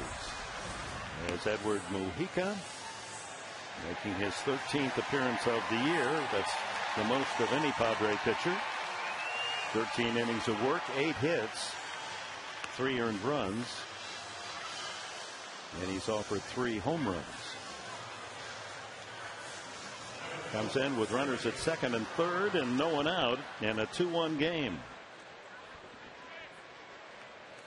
Correa, workmanlike, just matched up against the tough pitcher Jimenez. Gave up that 2-run double in the second, then retired 11 in a row. The leadoff walk is what got him in trouble in the second. Leadoff walk here in the 7th. Barmes delivered that 2-run double back in the second. Infield plays tight. Try to cut off the run at the plate.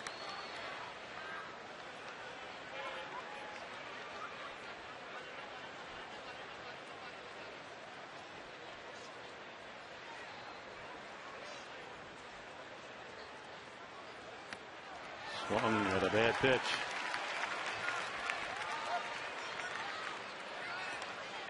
No action in the Rockies bullpen. Jimenez is in the on-deck circle, so not going to get rid of him. You're not going to get rid of him that way. As hard as we're all wishing. Exactly. He's going to still be in the game. Swing and a miss, and he pumped that one in there at 92 miles an hour.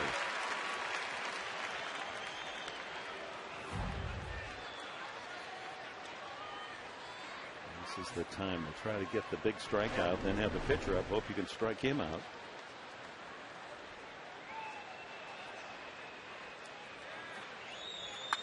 Foul back.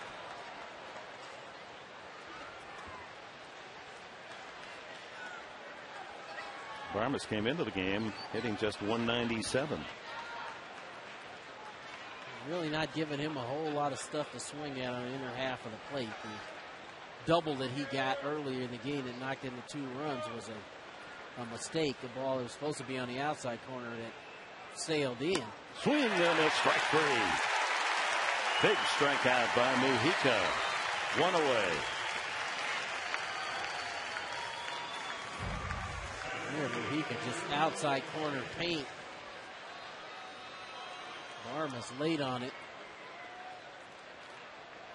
Kevin Correa reduced to being a cheerleader now as he watches Mujica come in, try to bail out of this no one out. 2 runners in scoring position jam, and Jimenez has grounded out twice, so he's made contact. And of course, always the threat of a squeeze here. Infield very tight. Way outside. No indication that he was going to square the bunt. But taking a long look. It always helps when you can help yourself up there with the bat in your hand if you're a pitcher. I gotta believe they're gonna let him swing. I would be surprised if they went to the squeeze. Fastball called outside.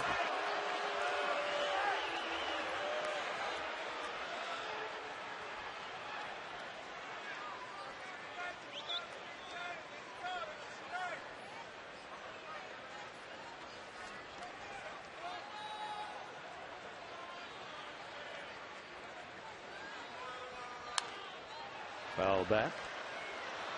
2-0, you didn't get cheated. You figured he was going to get a fastball, figured he'd take a shot at it.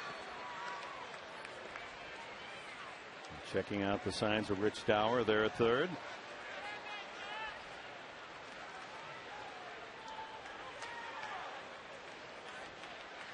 Outfield swung around to play him to hit late. Infield right on the edge of the grass, trying to cut off the runner at third.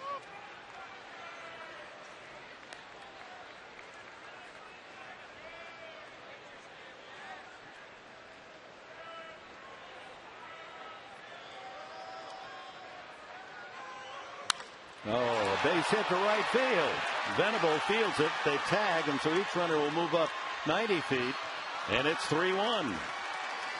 So the pitcher, and in this great run of wins and terrific pitching by San Diego staff, the pitchers have done as much damage as the regulars in the lineup. Fastball, no, that one's more in the middle. He wanted it away, but it's in the middle, and he just fights it off in the right field for a split second. I thought Will Venable might be able to make a play on that ball, but sinking liner in the right field gives them that extra run. It's his second RBI this season, Jimenez. And again, the leadoff walk. 2 of the 3 runs have been leadoff walks for Colorado that have come around to score. It's his 4th career run batted in.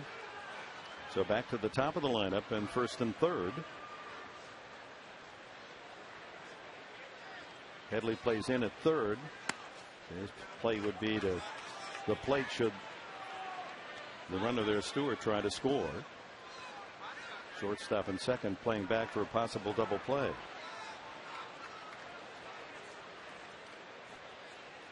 Oh for 3 for Smith tonight. Fouled out, grounded out, struck out.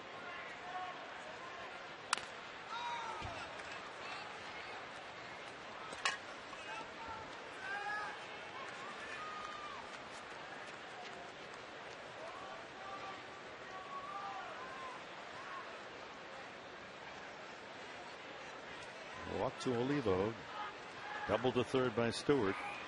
After the strikeout, Jimenez singles in the run. Swing and a miss. 2-2. Smith has had his trouble tonight, but I'm here to tell you this guy's a really good hitter, and you can't afford to make a mistake somewhere in the middle of the plate.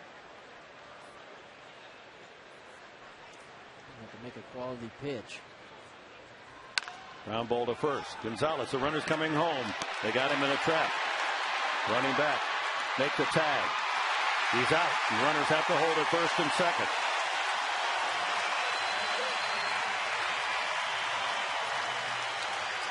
So Gonzalez field. Oh, he gets the out there at first, and then there was a double play ball. Very well done by Gonzalez. He made it look easy.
Brought to you by Fan Diego, your energy savings expert. For locations, visit fandiego.com. For ceiling fans, go to Fan Diego. Lots of fans here enjoying the action with their smiles. 15,052, the paid attendance. And Adrian Gonzalez, so deft in feeling this ball, almost subtly gets the out at first. He's touching the bag as he throws the home. That's 2 outs, and now the rundown and the tag made by Headley as the double play goes 3-2-5. And executed flawlessly on all ends.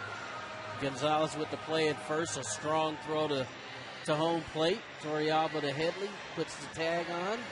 He really is an accurate thrower, isn't He really is. And, it's the part of the game that, I think a lot of us fans take for granted. he made that play look really easy, and it was not an easy play.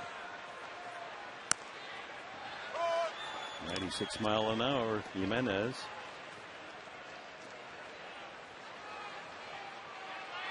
Carlos Gonzalez still out there in right field.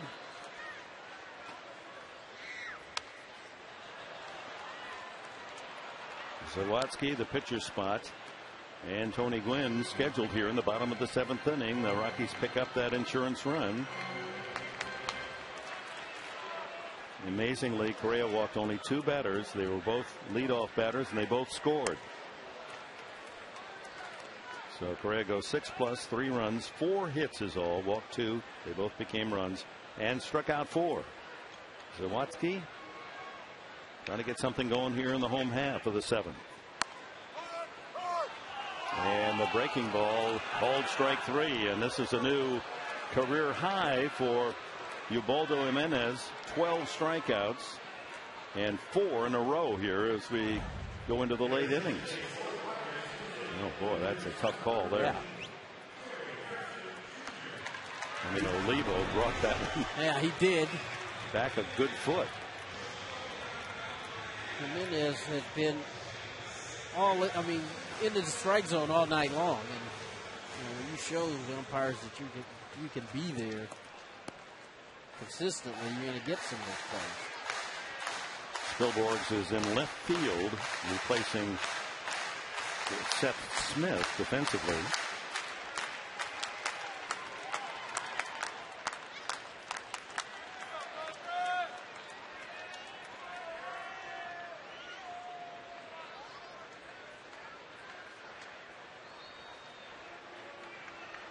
Scott Hairston doubled and struck out twice.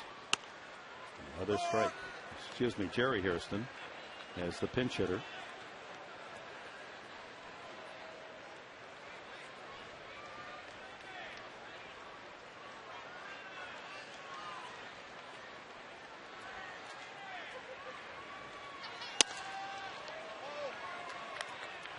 Still pounding the strike zone with a lot of velocity, 98 miles an hour. If you're just joining us, they threw it up to 101 miles an hour earlier in the game.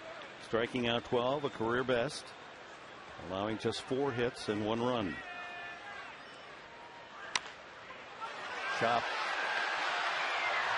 Yeah. Jimenez throws a 90-mile-an-hour sidearm fastball over to Todd Helton for the out. That's a nice play. He bounced off the mound pretty good, got in position, made the strong throw to first. Is there anything he can't do? Get in position, strong throw to first base.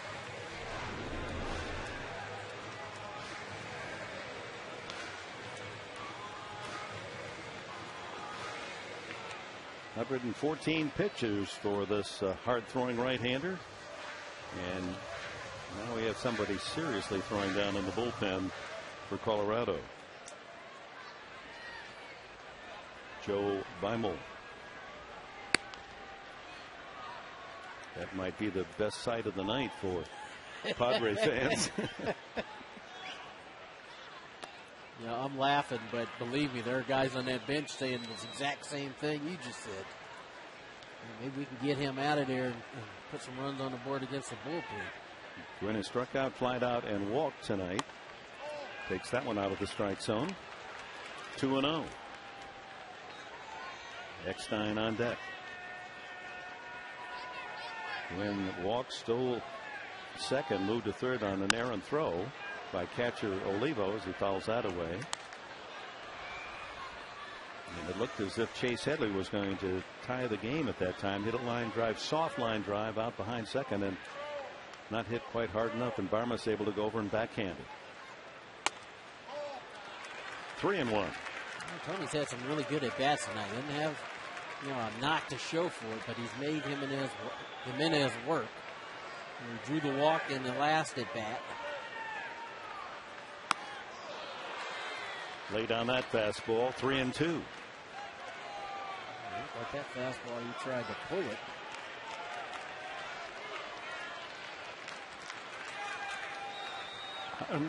Excuse me, 120th pitch coming up from Jimenez. And he misses, ball 4. Nope. A late called strike 3 by Vanover. Man, it took a long time to punch him out. Strikeout number 13 for Jimenez. What a night for this right-hander. Is he an all-star or what? 7 innings of play in the book. And it's Colorado leading 3-1.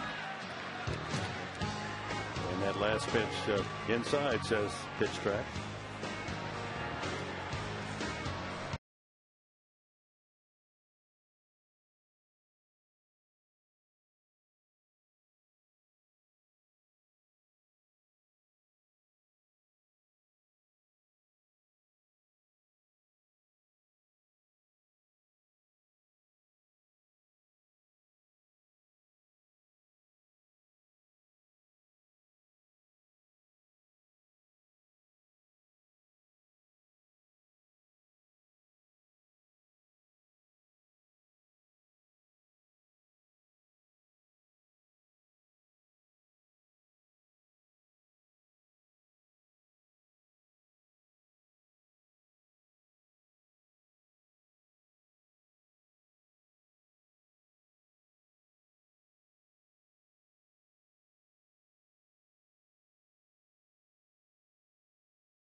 A reminder, fans, you can cheer on the Padres as they battle NL West rivals, the Los Angeles Dodgers, Saturday, May 15th, 5:35 game. First 25,000 fans will take home a Beat LA t-shirt presented by Welk Resorts.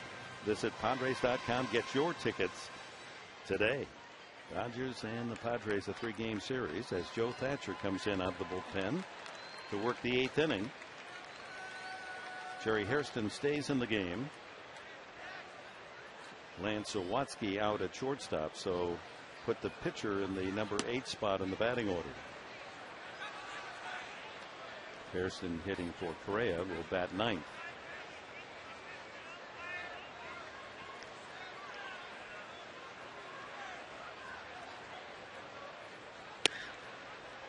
Breaking ball for a strike. It's Fowler, Helton, left-handed hitter, and then Tulowitzki, the shortstop, here in the 8th inning. Thatcher used primarily to come in just to pitch to a left-handed hitter, maybe being asked to work the inning tonight. There's a base hit to right field as Fowler goes the other way.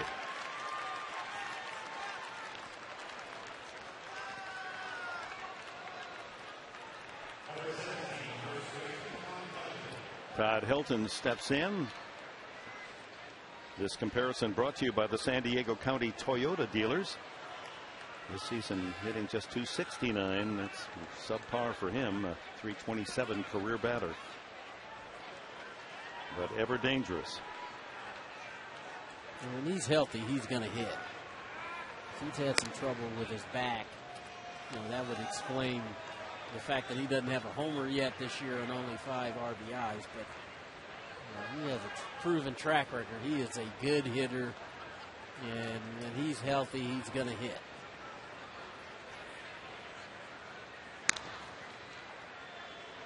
Thatcher keeping an eye on the runner Fowler at first. Fowler leads the team in stolen bases with 5.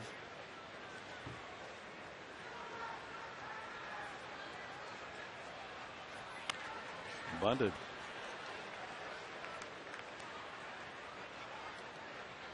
Trying to catch Headley deep at third.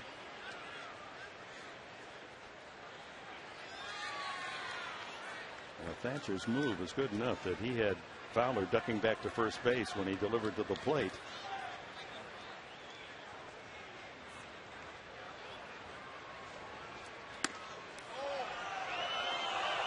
One and one. Well, the fans, there's a hangover from the last series where the Padres and fans felt that the strike zone was inordinately large for the opposition. And as we saw with Tony Gwynn, a wide strike zone that punched him out at the end of the last inning. There isn't a whole lot you can do about that. You just, try to find you a pitch to hit. Go ahead, take your swing.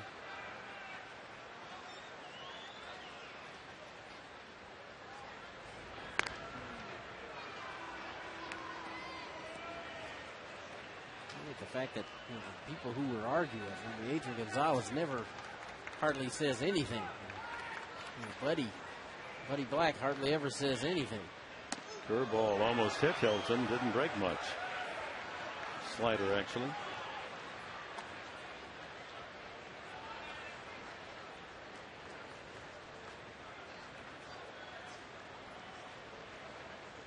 Thatcher trying to keep it close here.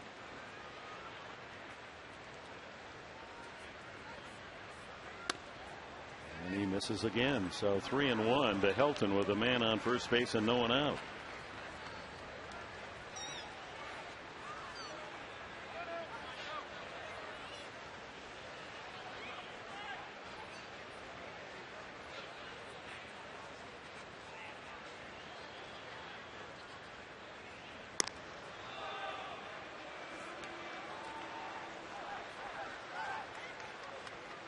Sure, if Fowler gets a jump, he's going to be running.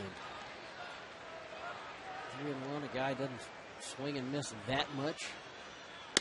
And he misses well inside, ball 4. So a single and a walk as Thatcher puts 2 men on, no one out here in the 8th. And pitching coach Balsley comes out to chat with the battery. Dangerous man up, Tulowitzki. Rockies with a chance to explode their lead. Sean Gallagher starts to loosen up.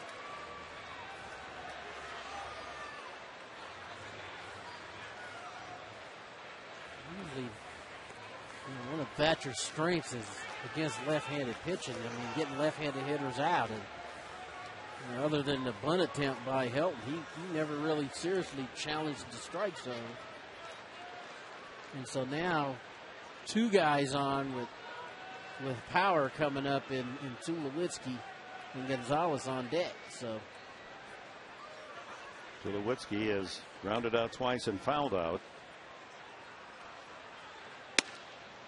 There's a strike on the outside corner. Tulowitzki not convinced that hit the plate, but 0-1.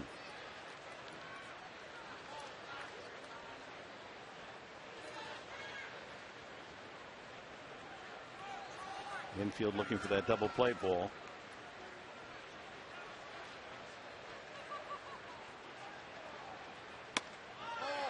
One and one.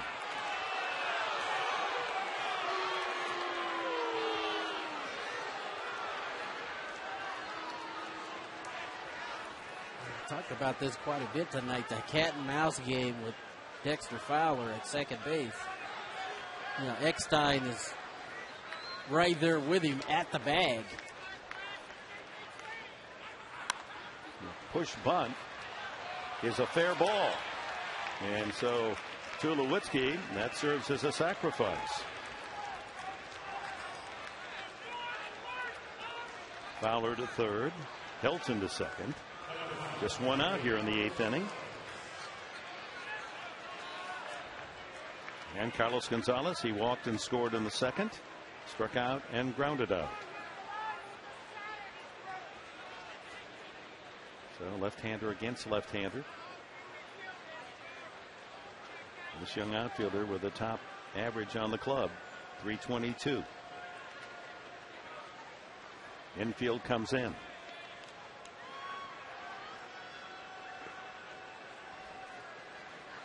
Gonzalez plays a couple of steps deeper than the others. This one is pop foul. It'll be out of play. This is a huge out for Thatcher. If he can get him out without a run scoring. First base is open. You could pitch around or walk Olivo. Take a crack at Ian Stewart. Another left-handed hitter. So this is a huge batter for Thatcher. If you can get a ground ball here, keep those runners in place. Oh, yeah, he can't. Eckstein leaping try, and 1 run scores, and here comes Helton. He'll chug in for a run as well, and it's 5-1.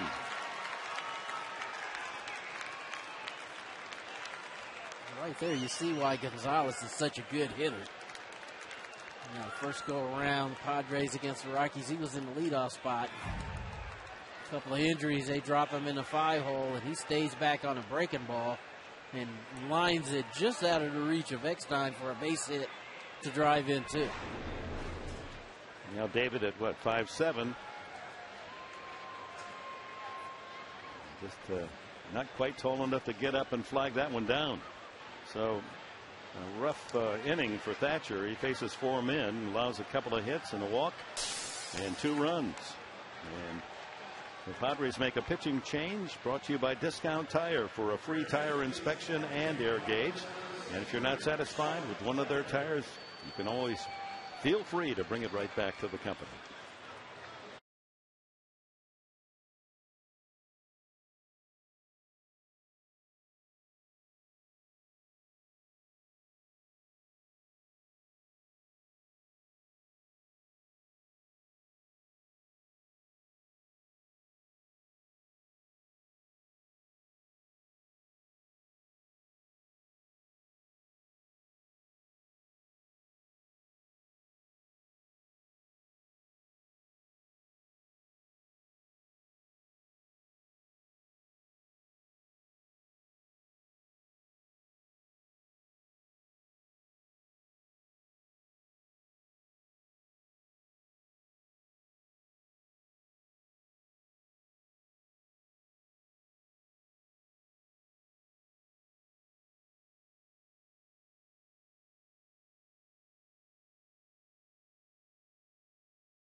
By Mission Federal Credit Union with record-breaking member growth. Make your move and open an account tomorrow.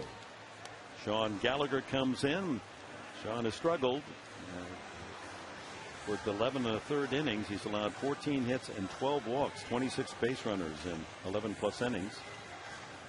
Pitched his way out of a bases-loaded jam in the 9th inning yesterday to secure the shutout win, 8-0 against Milwaukee.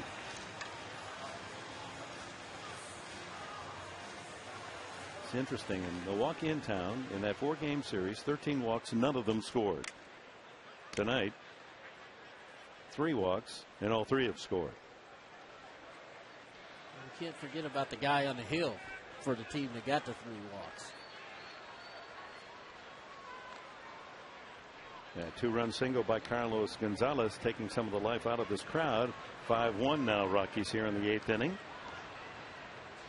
Miguel Olivo single, a hard out to second, walked and scored.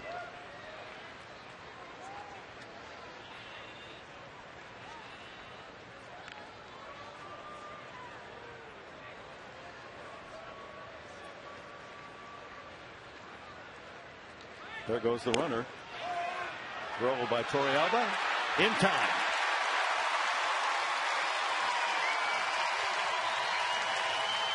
What a great throw by Torrealba. Gonzalez got a great jump there, but Torrealba comes out of the chute, puts this throw right where he needs to put it. It's an easy catch and tag for Eckstein. Puts it right on the hand. Count 1-1 now. Gallagher working to Olivo. Padres still have a couple of at-bats, and the character of this club has been they've come up with some late inning scores. Foul back. And we'll see who will be coming out of that bullpen. We presume that Jimenez has completed his night's work with 7 innings, allowing only 1 run and 4 hits, 13 strikeouts. Ground ball rolls softly to Hairston. He throws him out. But Rockies get 2 more on 2 hits and lead it 5-1.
And a great cause. Here it is. Attend Roll Out the Barrel Saturday, May 8th at Humphreys. All proceeds benefit Make-A-Wish Foundation. Tickets available at makeawishgala.com.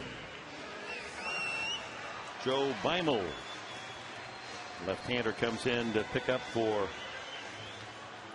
Jimenez. Another brilliant effort by the young right-hander for the Rockies. 7 innings, just 1 run and 4 hits.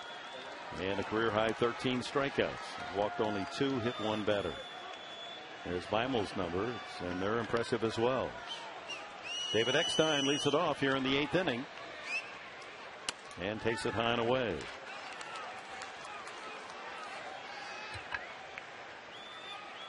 No question. Jimenez was outstanding tonight. Gave him 7 innings.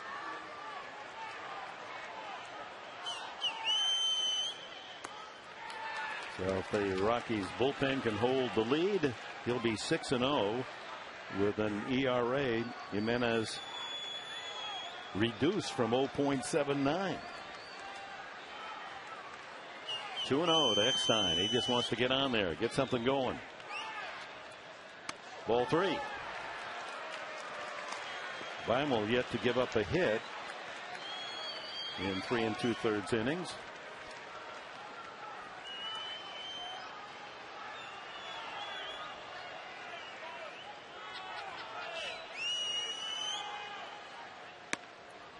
Lays that one in there. 3-1. 84-mile-an-hour fastball. It must be quite a shock to these hitters that go from that high-octane fastball of Jimenez to a real human fastball. Yeah, it's a deception. Strike 2. Beimel's fastball, that one 86, is slower than the changeup that Jimenez was throwing. Exactly. He does it with a little bit of deception, a little pause in that delivery, a little different action.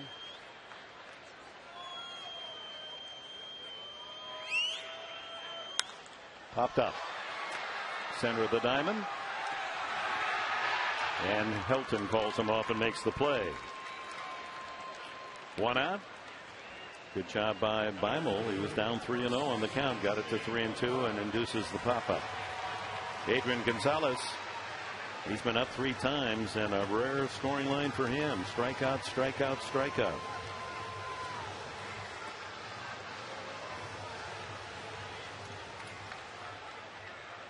No kid. Adrian's a good hitter, but Balto Jimenez had it tonight. Fastball was really good. He was challenging him up in the zone.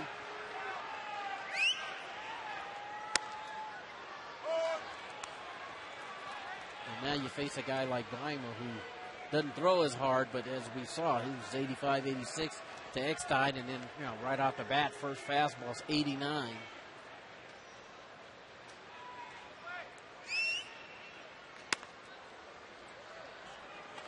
Tries to run that fastball over the outside corner, but is wide. 1-1.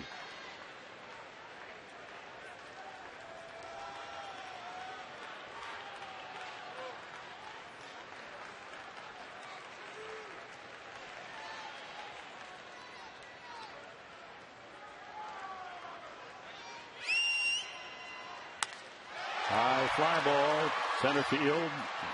Fowler has a beat on it. 2 away.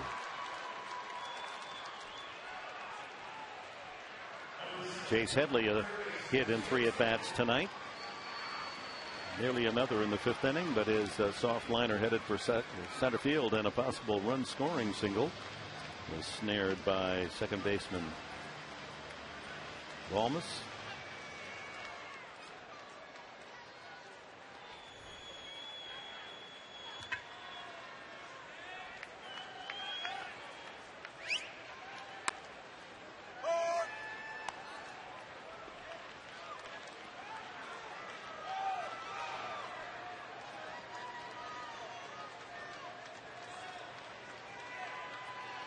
Seven straight batters have gone down for the Padres.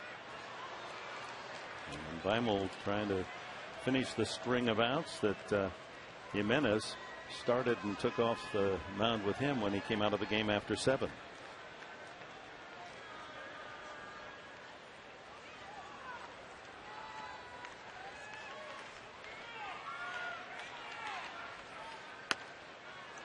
One and 2. Gwynn walked to lead off the 5th, and then Jimenez retired the next 3 batters, struck out the side in the 6th, struck out 2 men in the 7th in a 1-2-3 inning, and now Beimel with a couple of outs to open the 8th. Ground ball to short. Tulowitzki fires and gets Headley by a strike. 1-2-3 again. To the 9th. 5-1 Rockies here at Petco.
Well, you golf fans, we invite you to visit 4sd.com, powered by Sign On San Diego, and enter the ultimate golf experience sweepstakes today. Ninth inning, and Sean Gallagher to face Ian Stewart, Clint Barmas, and the pitcher's spot. Stewart a double in 3 trips tonight. Change up, 1-1.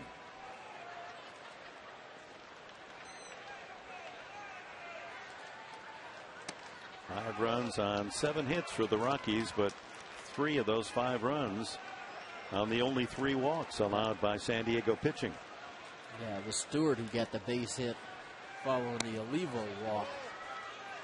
The double down the right field line that really set up these last 2 runs that the Rockies scored. Jimenez singling in a run, the pitcher, and there's a walk from Gallagher, and that's been his difficulty here in the early part of this season. Too many base on balls. And the way this pattern has gone, that leadoff walk here in the 9th inning, the Rockies have taken full advantage. Barmas got the scoring started in the second. Leadoff walk to Gonzalez, single Oliva, and he brought them both home on his double into the left field corner. Torrealba there letting Gallagher know you got to keep that front side in. And now banging his chest protector. Ball 2. And now he's just going to come out and tell him.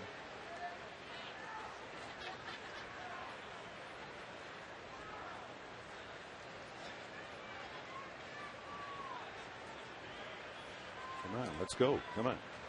Even though it's a down 4 runs, still opportunity to get some information across. Hopefully that's going to help him, throw strikes. Broken back ground ball to short. Can they get 2? There's 1. And there's 2. Nicely turned at second base by Eckstein as Stewart rolled him out of there, but he was able to get a strong throw across the first. Exchange of pleasantries. 6-4-3. Quick underhanded flip to Eckstein, just in time to get Barmas. Second double play for the Padres tonight. The other, the unusual 3-2-5 back in the 7th.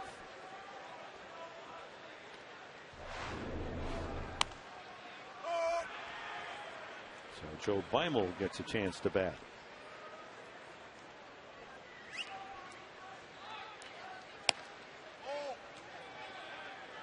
I'm sure it's probably been a while since he's had an at bat.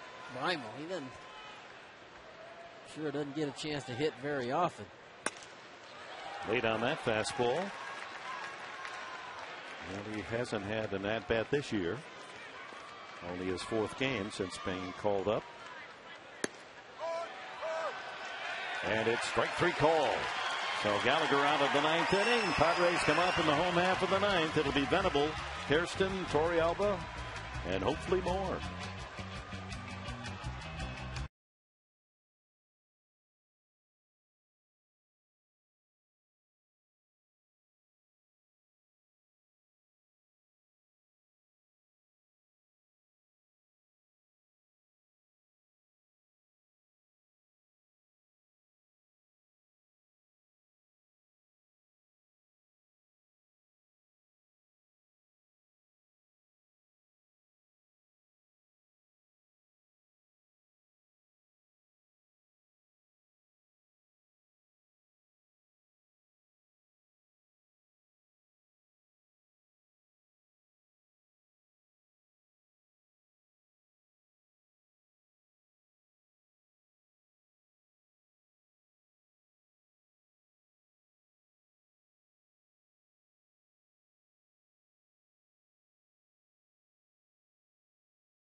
And before we go to the home half of the ninth, here's our Sonic hit of the game. Sonic now open in Santee and Vista.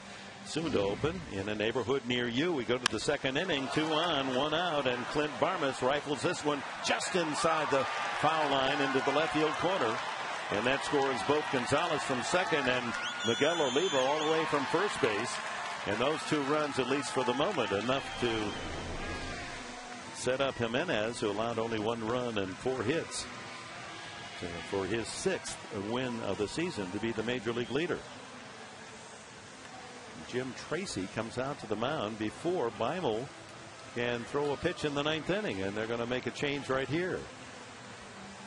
And after Beimel had thrown his warm-up pitches, I guess Tracy wanted to be sure that the bullpen was fully ready to go. Well, strategy too. He wanted Buddy Black to send a different hitter up there so that he could burn another guy on his bench. Rafael Betancourt comes in, and will come back in the bottom of the 9th to see how he fares.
Well, Oscar Salazar had been announced as the pinch hitter for Venable, and that's why Tracy came out, made the move to the right-hander. Betancourt has had his problems on the season, an ERA of 5.79.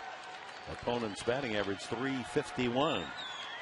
Salazar, who's still looking for his first base hit as a pinch hitter, 0 for 11, starts it in the 9th and takes a strike. The Padres, if there's a weak number in their first place effort this season, it's been pinch hitting. They're 3 for 36. That's worst in the major leagues. 0.83 average. So Salazar, Hairston, and Torrealba scheduled, but bullpen remains busy for the Rockies. 1-1.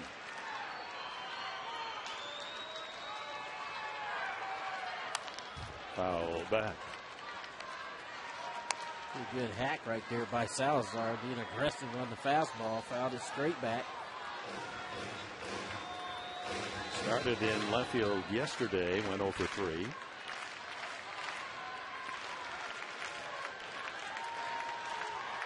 One and 2 the count. 5-1 Colorado here in the home half of the 9th.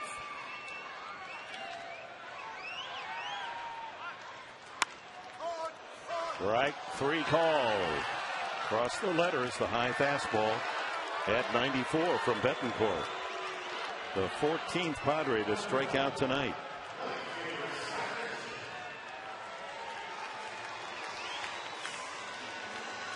Scott Hairston, a double, and he struck out twice. The only Padre in the starting lineup not to strike out, no surprise there, David Eckstein, who's been the toughest in the big leagues to strike out, only one time all season long, and nearly 100 at bats.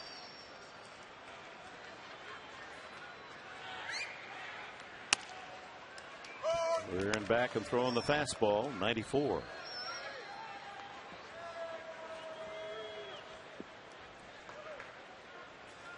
Padre hitter's in a tough position. You're down 4 runs, and you're just trying to get some base runners, trying to get something started. Nothing been going here. 13 straight outs.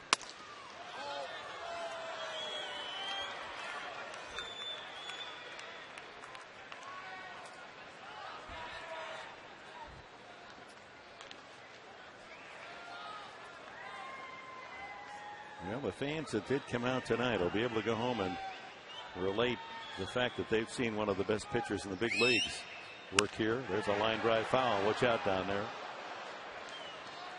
Don't doze off.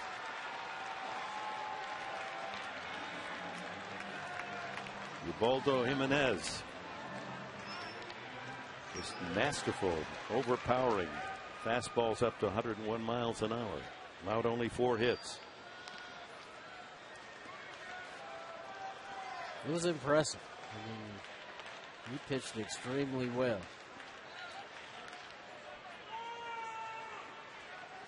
One and two to Scott.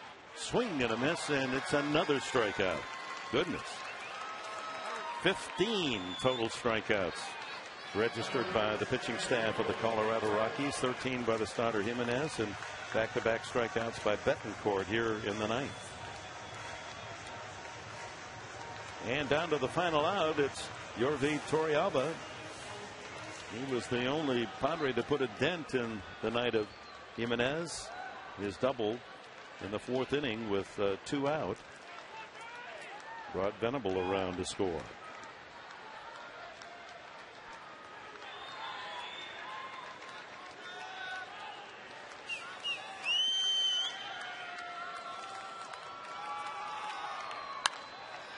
Popped up.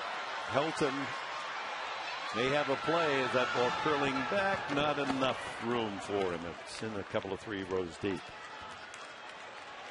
This pitching staff with Jimenez, Weimel, and now Betancourt not allowing a base runner, much less a base hit, since the leadoff walk by Gwynn way back in the 5th inning. 14 straight outs.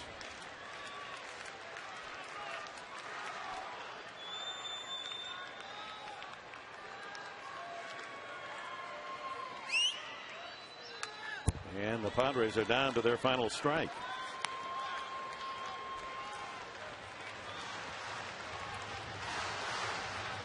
Some nights in the big leagues, when you're facing one of the best, these nights happen. Really uncharacteristically striking out this much, but when you face the best guys, some nights, I mean, especially in this division, it's going to happen.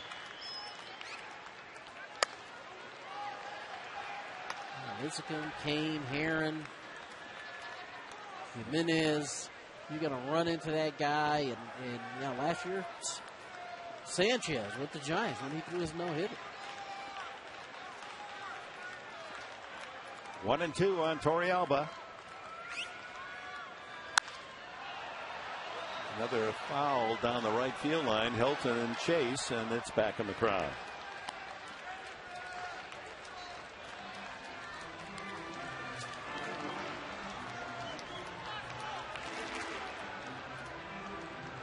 Yeah, the beauty of the game is you can't put the ball on the mound and sit on it and wait for the clock to run out. You got to get the final strike, the final out. Absolutely. You never know. When you have a night like tonight, the best thing about it is, you know what? You come back out tomorrow, try it again. There's a base hit to right center for Torrealba. His second hit of the night. And it snaps that string of 14 consecutive outs for the Rocky pitching. Matt Stairs to pinch hit, the number 8 spot for the pitcher.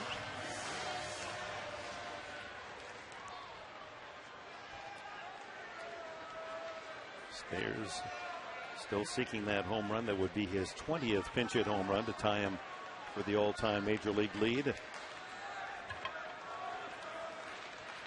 Has a double and a couple of singles. uncontested. The Torrealba will jog into second base.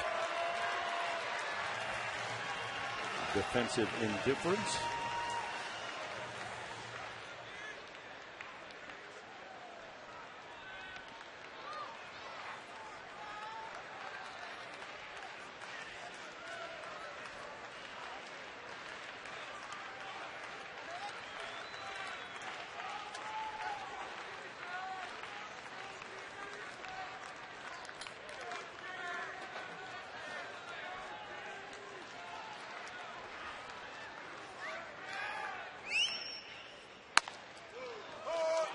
Plenty on that fastball.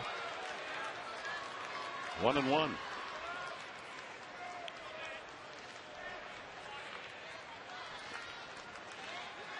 Stairs trying to keep it going. Get a couple of more base runners to bring that tying run to the plate, and the smiles are wide down in that Rocky dugout, especially from the starter Jimenez. This is just a beautiful thing, he said. Well, when you get that stuff, this game can be beautiful. Well, Betancourt doesn't want to throw the ball here, so Oliva goes out to see if he's got glue in his hand here. Come on, let's get rid of it. Let's go. Betancourt was not happy with that last pitch he threw to Torrealba. Looked like a slider that was up, and Torrealba lined it into center field.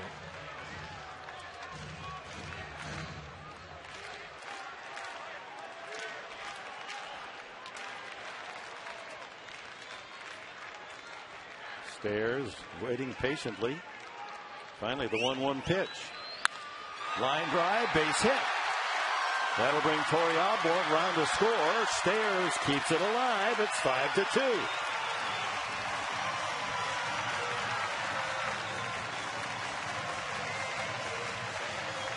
And the Padres are one base runner away from bringing the tying run to the plate here in the ninth inning. And that's a nice piece of hitting there by Stairs. I know he's very good at pulling the ball, and he doesn't try to pull it. He goes with it, hits it in the left field for a base hit. And Helton now will hold on the runner. I'm not going to give Stairs that second base, as Jerry Hairston came in the game in the seventh inning as a pinch hitter, grounded out to the mound.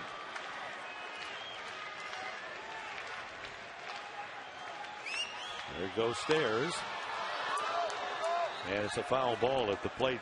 Stairs had second base as they allowed him to run. Foul ball. He'll come back to first. If Hairston can get on, Tony Gwynn, the on-deck hitter, due next.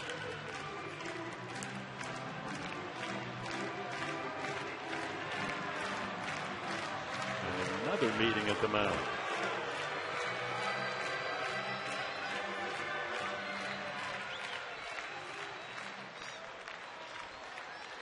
Rockies treating the situation like it was a tie game. The winner goes to the playoffs.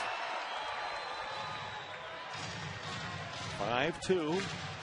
Two-out singles by Torrealba and Stairs, producing the second run for San Diego. 0-1 the count on Jerry Hairston. Upstairs, 1-1. I think the Padres, when Tulowitzki came into the mound to talk it over, were saying, hey, I'm going to cover this time. Don't let him just take second. Maybe we can get the final out. Yeah. Stairs didn't try to go that time. Well, Helton started out holding him on, and then he, as Betancourt and Cave said, he stepped behind him. Fouled out of play. And once again, the Padres down to their final strike.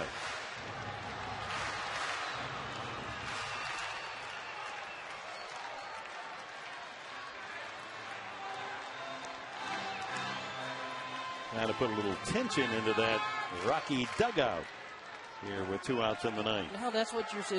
If you're down, that's what you're supposed to do. You used to say, give them a big finish. Give them a finish.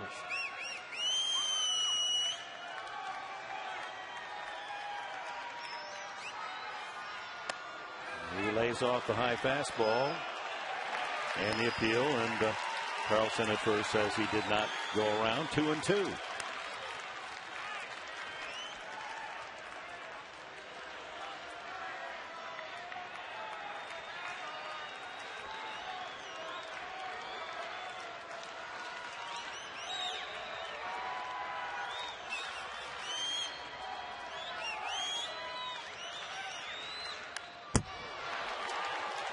Stays alive.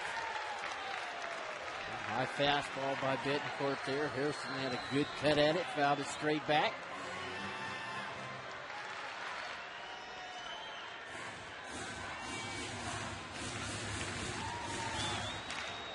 How big were those 2 runs in the 8th inning? Yeah.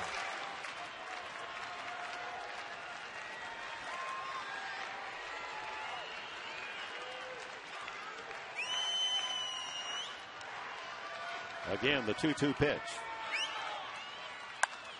Fouled. Jerry Hairston waiting to get something he can handle. Foul off the good ones. Padres know that Bettencourt has not exactly been mowing down the opposing hitters this year. His 9 in the 3rd innings. He's allowed 13 hits before tonight. He's given up a home run amongst those 13.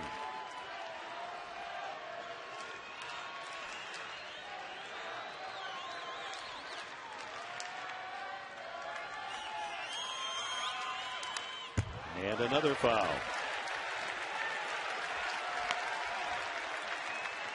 Not much coming at him with the fastball. Haven't shown any inkling to throw the slider.